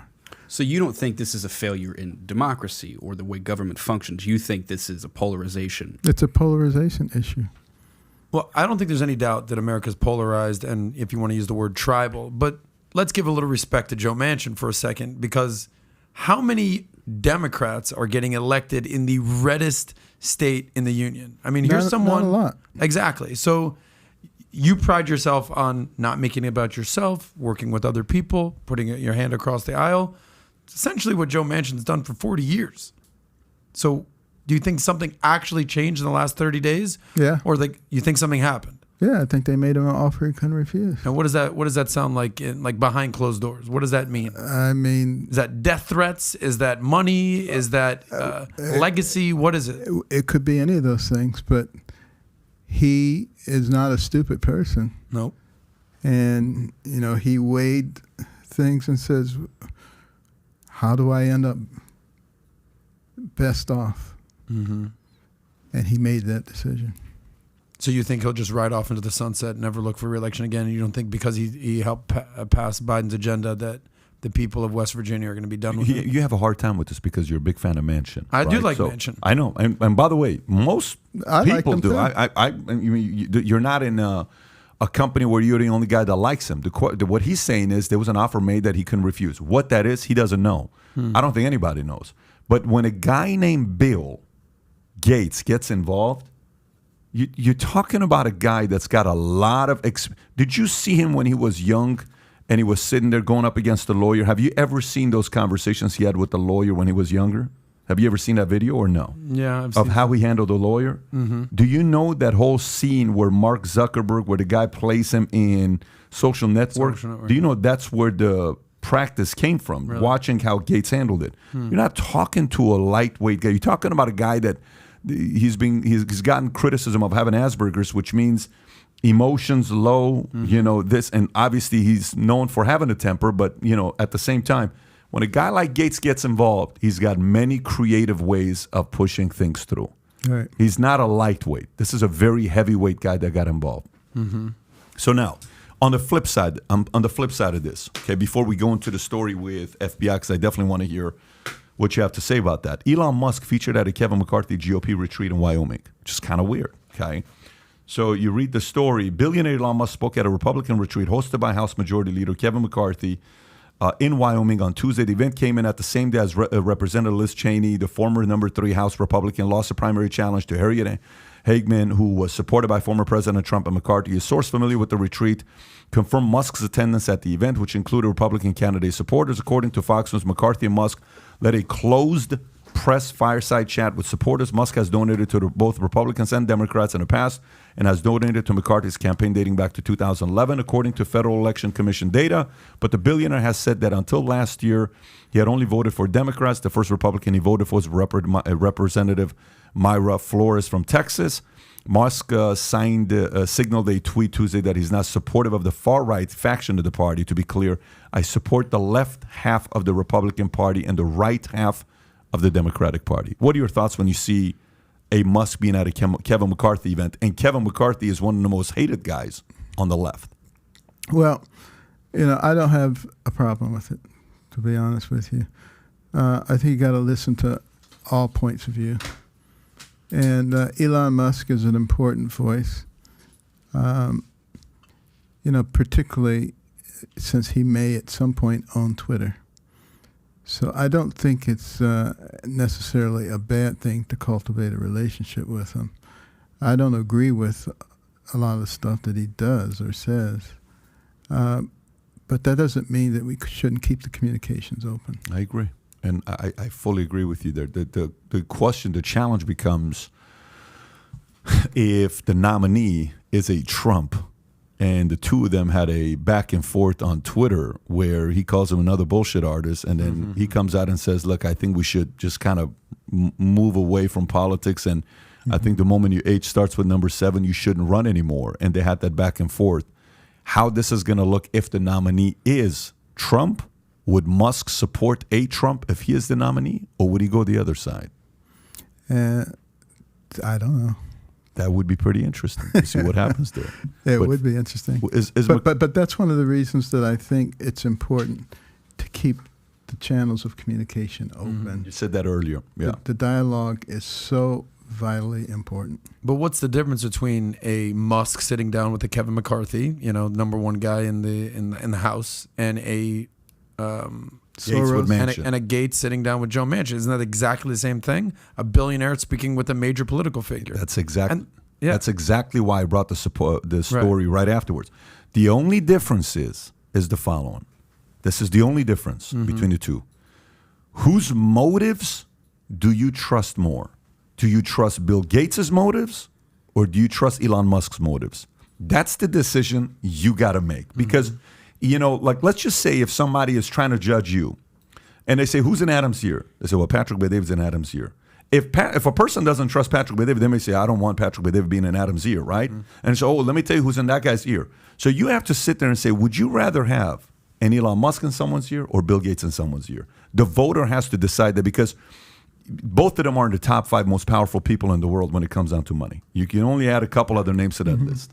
You can ask Bezos and maybe a couple other guys, but they're both in the top 5 at any given moment. So who do you trust more, Gates or Musk?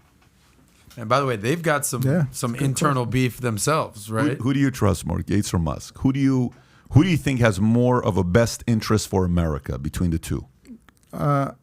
Personally, I would come down on the Musk side. Okay, yeah. And what's the biggest reason why? Because you already said that you're not a big fan of Musk, right? Right, but because of his concern about freedom of speech. And like I said, I don't agree with him on everything, but I think freedom of speech is such a vital part of who we are as a nation. And do you have a beef with Bill Gates? Is there something about Bill Gates you're like, I don't really like what he's doing with that thing? What would that be? Well, I think his tremendous emphasis on the climate above everything else is problematic for me. What do you think his motive is with their speculation? I think he kneels at the altar of climate, like so many others on the left. And because of that, they believe themselves to be righteous. And when they believe themselves to be righteous, anybody who opposes them, you can lie to them, you can do anything you want to them. And I don't agree with that kind of philosophy. Got it. How about yourself? You trust Gates more or you trust Musk more?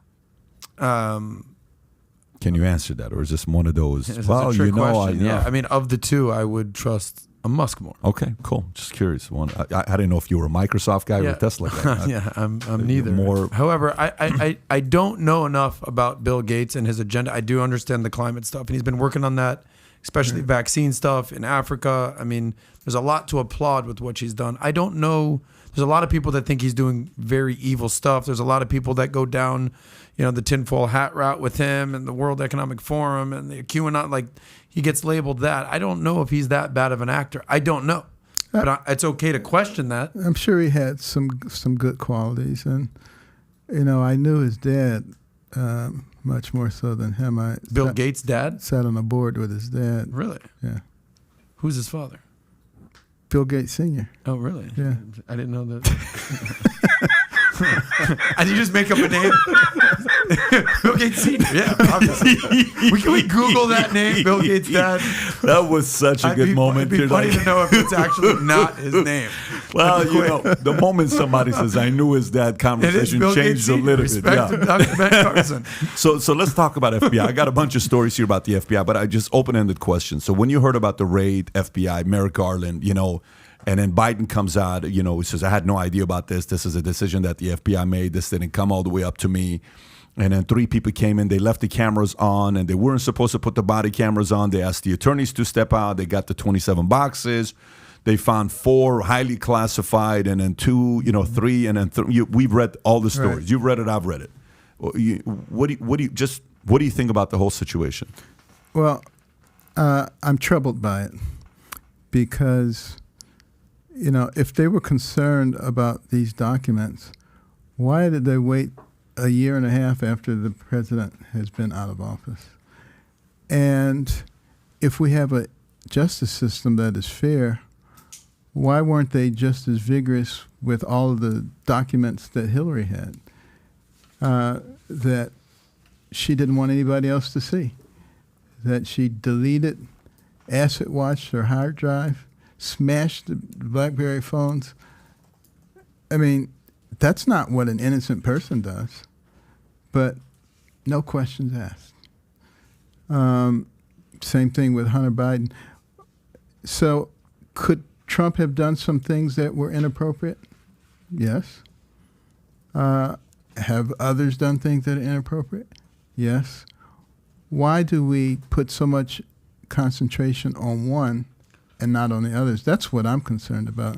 I'm concerned about the unfairness aspect. And, I think we need to uncover the affidavit. And you can redact the names. No one has to be identified. We need to know what's going on here because this is essential to our trust in the government and in our federal law enforcement agencies. Now, first they said they will, then they said they won't because at risk of a nation's security, et cetera, et cetera. How much of that is bullshit? How much of that is real?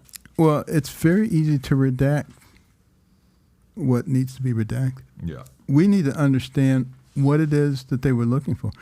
The Fourth Amendment guarantees protection against unlawful search and seizure. So that should apply to everybody, including ex-presidents. Probably even more there, right? I mean, a Probably certain even more. level of respect on the way to handle that. Now, a video went not necessarily viral, but it's being shared all over the place of Ron Paul. Okay, it's a 1988 interview of Ron Paul. I'm sure you saw this, where he says, for most of our country, for most of our history, we didn't have these institutions. The FBI came in during the First World War, and interestingly enough, the one thing Woodrow Wilson did, he used the FBI to spy on American citizens and actually arrest them if they disagreed with his foreign policy about going to war in Europe. Isn't it interesting how recently they used it in the Vietnam era? Democrats used it then. Republicans used the FBI to spy on 100 different groups in this country, including the churches who disagree with the policy in Central America. It almost looks like the FBI was designed to spy on Americans who disagree with policy, especially foreign policy. Do you agree with Ron Paul? I think he has some very valid points. And, I think this is a serious issue. And I think we need to, as a nation, bipartisan effort, look into making sure that our agencies do what they're supposed to do. Which of the agencies do you trust the least? Which one of them makes you the most uncomfortable? You got CIA, you got all these, FBI. Which one do you trust the Alphabet least? agencies. I'm not sure that I trust any of them right now. Really? I'm not sure that I trust any of them. That doesn't mean that all the people in them are bad people. Sure. Some of them are very good people. Sure. But, we're looking at agencies that are run by people who perhaps have other agendas than protecting the American populace. The debate right now, it's very easy for things to go viral, hashtags to go viral, defund the police, came out a year ago, and Democrats are now saying it's a Republican ideology, right? And they're actually convincing their base that this is now their idea. Now it's end the FBI, okay? Then there's people that behind closed doors say, I don't know if we can get away without CIA, without this. What are we going to do if we don't have the MI6? And these other guys got Mossad, and, they got their MI6, they got their Mossad, they got their this, they got their that. And those are valid concerns. Yes. Should we get rid of CIA? Should we get rid of FBI? Is it best to get rid of them? And if not, what is the solution? I don't think getting rid of them is the right thing to do. I think what we need to do is, like I said before, make sure they're doing what they're supposed to do. How do you do that, though? I mean, you're talking about an organization where there's zero accountability. To who? Everything is secret. They can use everything to say, well, it's for your own protection, why we don't want to share with you the details of what just took place here with this investigation. Well, the oversight needs to be tightened up. Okay. Oversight was provided through our Constitution. Mm-hmm. And it specifically says, for instance, that rogue judges should be evaluated by Congress. When's the last time you saw Congress evaluate a rogue judge? Couldn't tell you. We really need to take these things seriously because our founders recognized that these things would occur. And they didn't just put the stuff down there so it can be on a test. It was really to protect us. To prove your point, I had our friend Tyler pull up the job ratings of the key federal agencies and where they're at essentially pre-COVID to now. And many of them have declined significantly. Top of the list, as far as declines go, is the CDC. It went from 64% to 40%. Next on the list is the CIA. Went from 60 to 41, minus 19. Then you have a handful of double digits. The FBI went from 57 to 44. Homeland Security, 55 to 42. Secret Service has gone down 14%. The Post Office has gone down 74 to 57. But NASA, exactly the same, has gone down 0%. So Space Force, let's keep that going. But to your point, a lot of federal agencies have lost trust from the American people. And it's a serious problem because if the people don't trust the government, you're sowing the seeds for massive disturbances. Mm-hmm.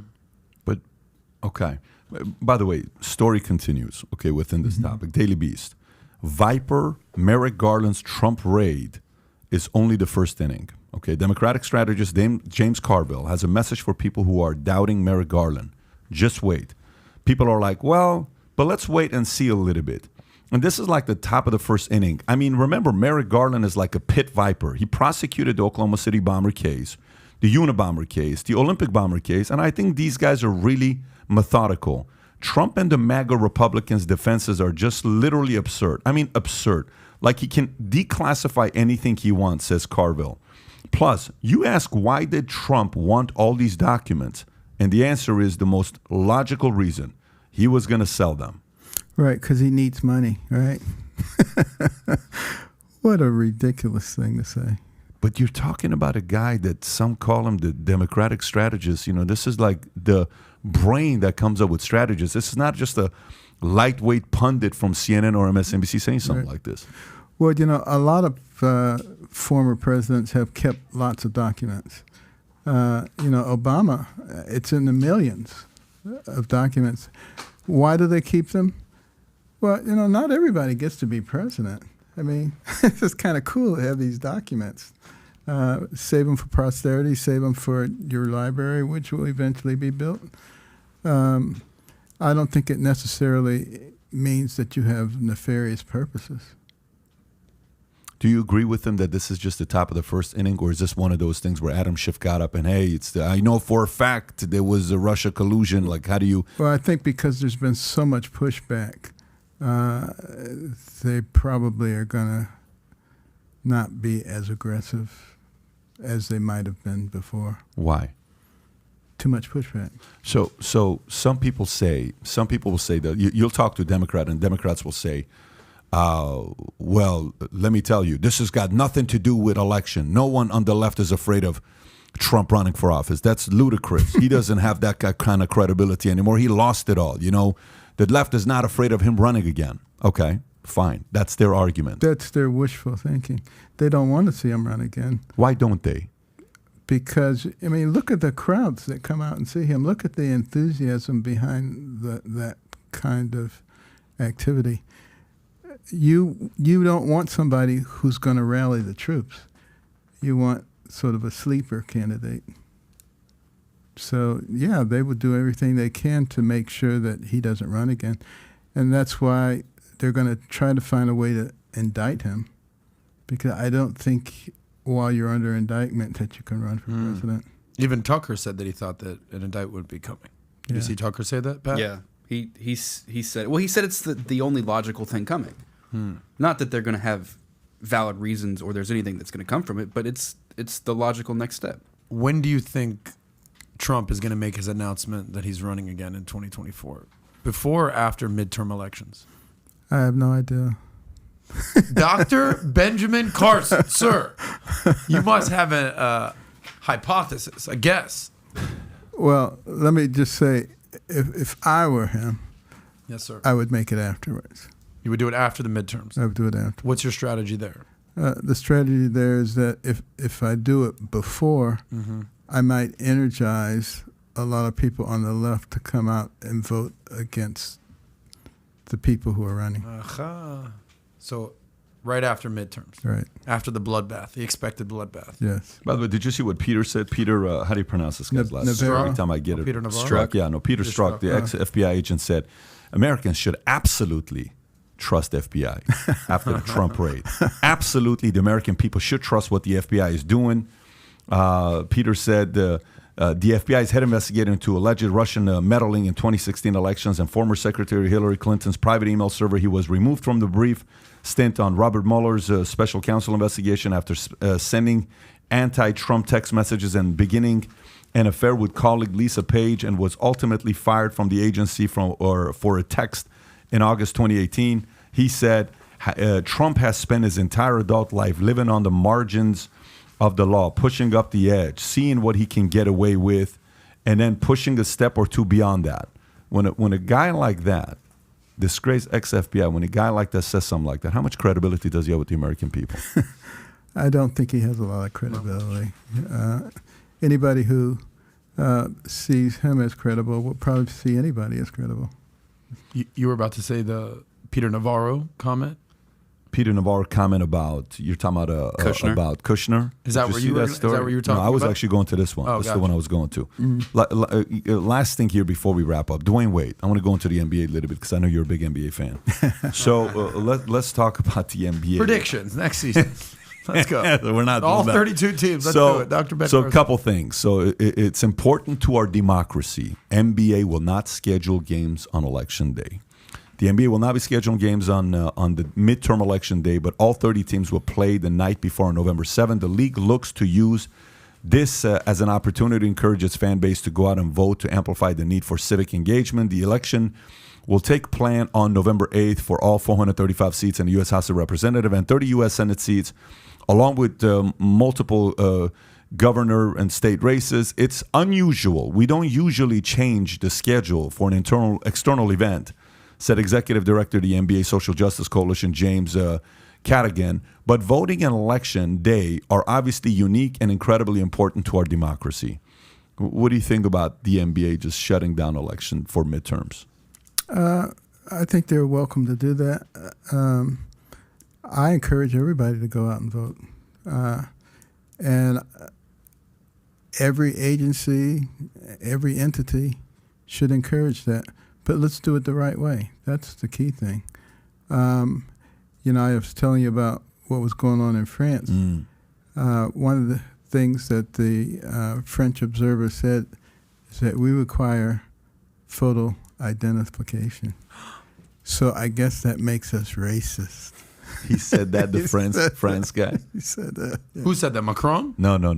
No, the French guy who was being interviewed about their election system. I don't understand the idea of showing your ID being racist. I have no idea what that But means. remember, Do you got to think show it is your a vax racist? card. What's your? I mean, as a black man who's very vocal about this, is showing ID racist? Of course it's not racist. Of course you want to know who's voting. Mm-hmm. If there's something going on in your neighborhood Yeah. that affects the people in your neighborhood, do you want anybody to be able to come in and vote about it? Or maybe just the people in your neighborhood? Mm-hmm. Do you have family members or good friends, black people that you disagree with vehemently or that disagree with you vehemently about this type of topics? Of course. And how do you deal with that? Just stick to the facts. Just talk about the facts. No feelings? You can probably tell I'm not a person who gets heavily involved with emotion. Yeah, but you used to be. I used when to you were be. young. Oh, yeah. Well, God changed me. Really? Do we have time for one last question? Because Sure. I want to. Go So, I do want to touch up on a Dwayne Wade story after. okay, gotcha. Go ahead. Well, rumor has it you used to have a very bad temper. I did. And you've changed significantly. Ironically, I find a lot of your story very similar to that of my father. My father was born in Detroit, same age as you. Very bad temper. He was picked on as a kid. Very similar story. Yeah. But you were able to change your temper. My father was not able to do that. He had a very bad temper. He would fight people. I think you got bullied. You bullied. You were a fighter. Pat talks about. My question essentially is, how are you able to change?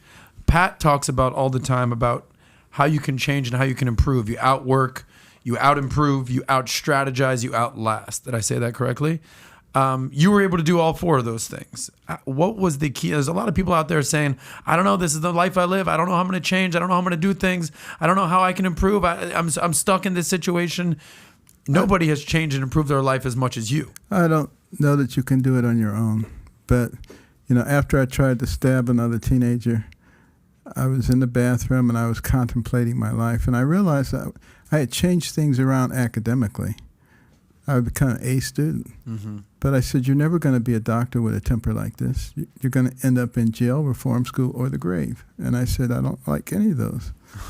And there was a Bible, and I picked it up, started reading from the book of Proverbs. And there were all these verses about anger. Like Proverbs 19:19, there's no point getting an angry man out of trouble because he's just going to get right back into it. But also very positive verses like Proverbs 16:32, mightier is the man who controls his temper than the man who can conquer a city. And while I was in there praying and contemplating and reading, it dawned on me that the reason that I was angry so often is because I was selfish. It was always about me. Somebody had done this to me. They had taken my thing. I want this. And I said, if you step outside of the middle of the circle, let it be about somebody else, you won't be angry. That was the last day I had an angry outburst. And you haven't been angry in 50 years is what you're saying. It takes a lot to make me angry. Wow. My wife knows how. But So that's the secret. The wife pissing you off. Powerful. But what do you think about Proverbs 38:17? There is no Proverbs 38:17. It says, "Thou shalt end the FBI." He thought about it. He's like, There's no Proverbs. Hey, he's quick on his toes, this guy, Dr. Ben. Dwayne Wade claims hatred of Miami Heat's Big Three is because they were black men. If you recall, the Miami Heat's Big Three consisted of Dwayne Wade, LeBron James, Chris Bosh. J.J. Redick pointed out that some of the hate that Dwayne Wade was receiving because a group of sports fans that are and will always be uncomfortable with powerful black men making decisions for themselves, taking empowerment and taking control of their careers. Dwayne Wade responded, I agree with you, and I didn't say that, but I'm glad you said that. But we felt that way. We knew that some of the hate was because of our skin color, because of the black men taking control of their faith, of our careers, because organizations will do it quickly. They will trade a Dwayne Wade in a heartbeat if you're not accomplishing what they want you to accomplish. So when we had the power, when we had the moment, we took it. But some of the hate came because we were three black guys who decided.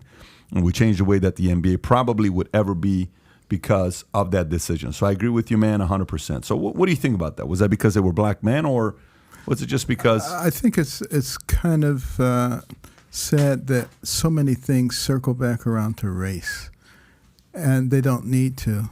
That's why I wrote my most recent book, called Created Equal: The Painful Past, Confusing Present, and Hopeful Future of Race in America. Looking at racial issues from both ends, but using objective evidence. For instance, take the George Floyd incident. It was played 24/7, incessantly. You would think that unarmed black men are being killed by police all the time. We had some friends in Australia. We talked to them. They said, yeah, they play it all the time. What's going on over there? What are the real statistics? The Washington Post says less than 24 incidents a year, with more than 50 million police-civilian encounters. Think about that. Think about those numbers. So it's very rare. It's a tragedy any time it occurs. But recognize how the media manipulates people and makes you think that things are very different than they are. There was another case that was very similar to this. Same situation, police with the knee on the neck, face on the ground saying, I'm gonna die. Almost no coverage. Why? Because the victim was white. It didn't fit the narrative. Who cares? These are problems. We've made enormous progress in my lifetime on race in this country. A lot of people aren't willing to admit that. But when I was a kid and a black person came on television and they were in a non-servile role, this was a big deal. You called everybody in, come and see this. Now you have black admirals and generals and CEOs of Fortune 500 companies and heads of foundations, university presidents, including Ivy League. We've elected a black president twice, black vice president. You know, to say that we have made progress is absolutely ridiculous. Doesn't mean we've reached nirvana, and we still need to continue to make progress. But we've made a lot of progress, and we should decide that we're going to build our future on the progress and not on the things that were embarrassing about our country. That's powerful, what you just said. You know, I can't say that I relate to that because I'm not a black man. Yeah. But, you know, being Middle Eastern, coming up here and, you know, going out there in the insurance business while 9/11 happened. I got started a day before 9/11, the worst time for a Middle Eastern man from Iran to get into financial industry. And some people use it as an excuse, saying it's not going to help us sell to the white man or the black man or the Asian man. I said, nah, it's the argument. If you got a good case, if you're good at what you do, if you can take care of the client, exactly, you'll be able to win at the highest level. I've really enjoyed being with having you on the podcast. I want to make one thing very clear. Dwayne Wade, it's arrogant to say you guys created the first big three. First of all, Kareem, Magic, James Worthy. We can go Mikhail, Parrish, Bird. We can do Rodman, you know, Dumas. There's so many different things for them to say. Even the Celtics were the first big three before they did. But the way it was done, I'm going to take my talents to South Beach. That's probably the biggest part. You know, I'm a Miami guy. I'm the biggest Dwayne Wade fan ever. I can tell you without a doubt, shadow of a doubt, it had nothing to do with race. It was the fact that LeBron's decision. Yeah, that's what. Okay, that's what it was, guys. Right. Okay, whether they got Chris Bosh or Dirk Nowitzki, it was not a black or white thing. Dirk Nowitzki's a white basketball player. So for the little record. of the stuff has to do with race. Right. And, you know, there's a chapter in my book called, Is it Racism or Classism? We do have a problem with classism. But, you know, a lot of people who have a lot of money, they only want to deal with people who have a lot of money. They don't want to deal with other people. And you know why? Because people are always asking them for money. No question about it. Can Folks, I borrow a couple $20, things. Dr. Couple things. Number one, let's put the link below to the book, Created Equal, The Painful Past, The Confusing Present, and the Hopeful Future of Race in America is Dr. Ben Carson's latest book. I highly recommend you get it. If you haven't read that, I read America the Beautiful years ago. If you haven't seen Gifted Hands, go watch it as well. But I do want to drive it. Another thing that you've been working on is Little Patriots Learning, a platform for parents, grandparents, teachers, and caregivers to have a free online resource to use to teach children civic lessons, history, American values at home, in the car, or at school. Once again, check out Little Patriots' new cartoon series, Star Spangled Adventures. Click on the link below in the description. We're going to put it in the chat box. And it's free. As well as the description, and it's free. Absolutely, it's free. Really, really, really enjoyed having you on. Thank you so much for coming back here. And when you do decide to run, we'll have you back on as well. Got to get that little plug in right there. Folks, if you enjoyed it as much as we did, give it a thumbs up and subscribe to the channel and go purchase his latest book and get your kids on their latest website that they have that's teaching the following topics that we talked about. Once again, thanks so much for coming out. Thank you. Take care, everybody. Bye-bye, bye-bye, bye-bye.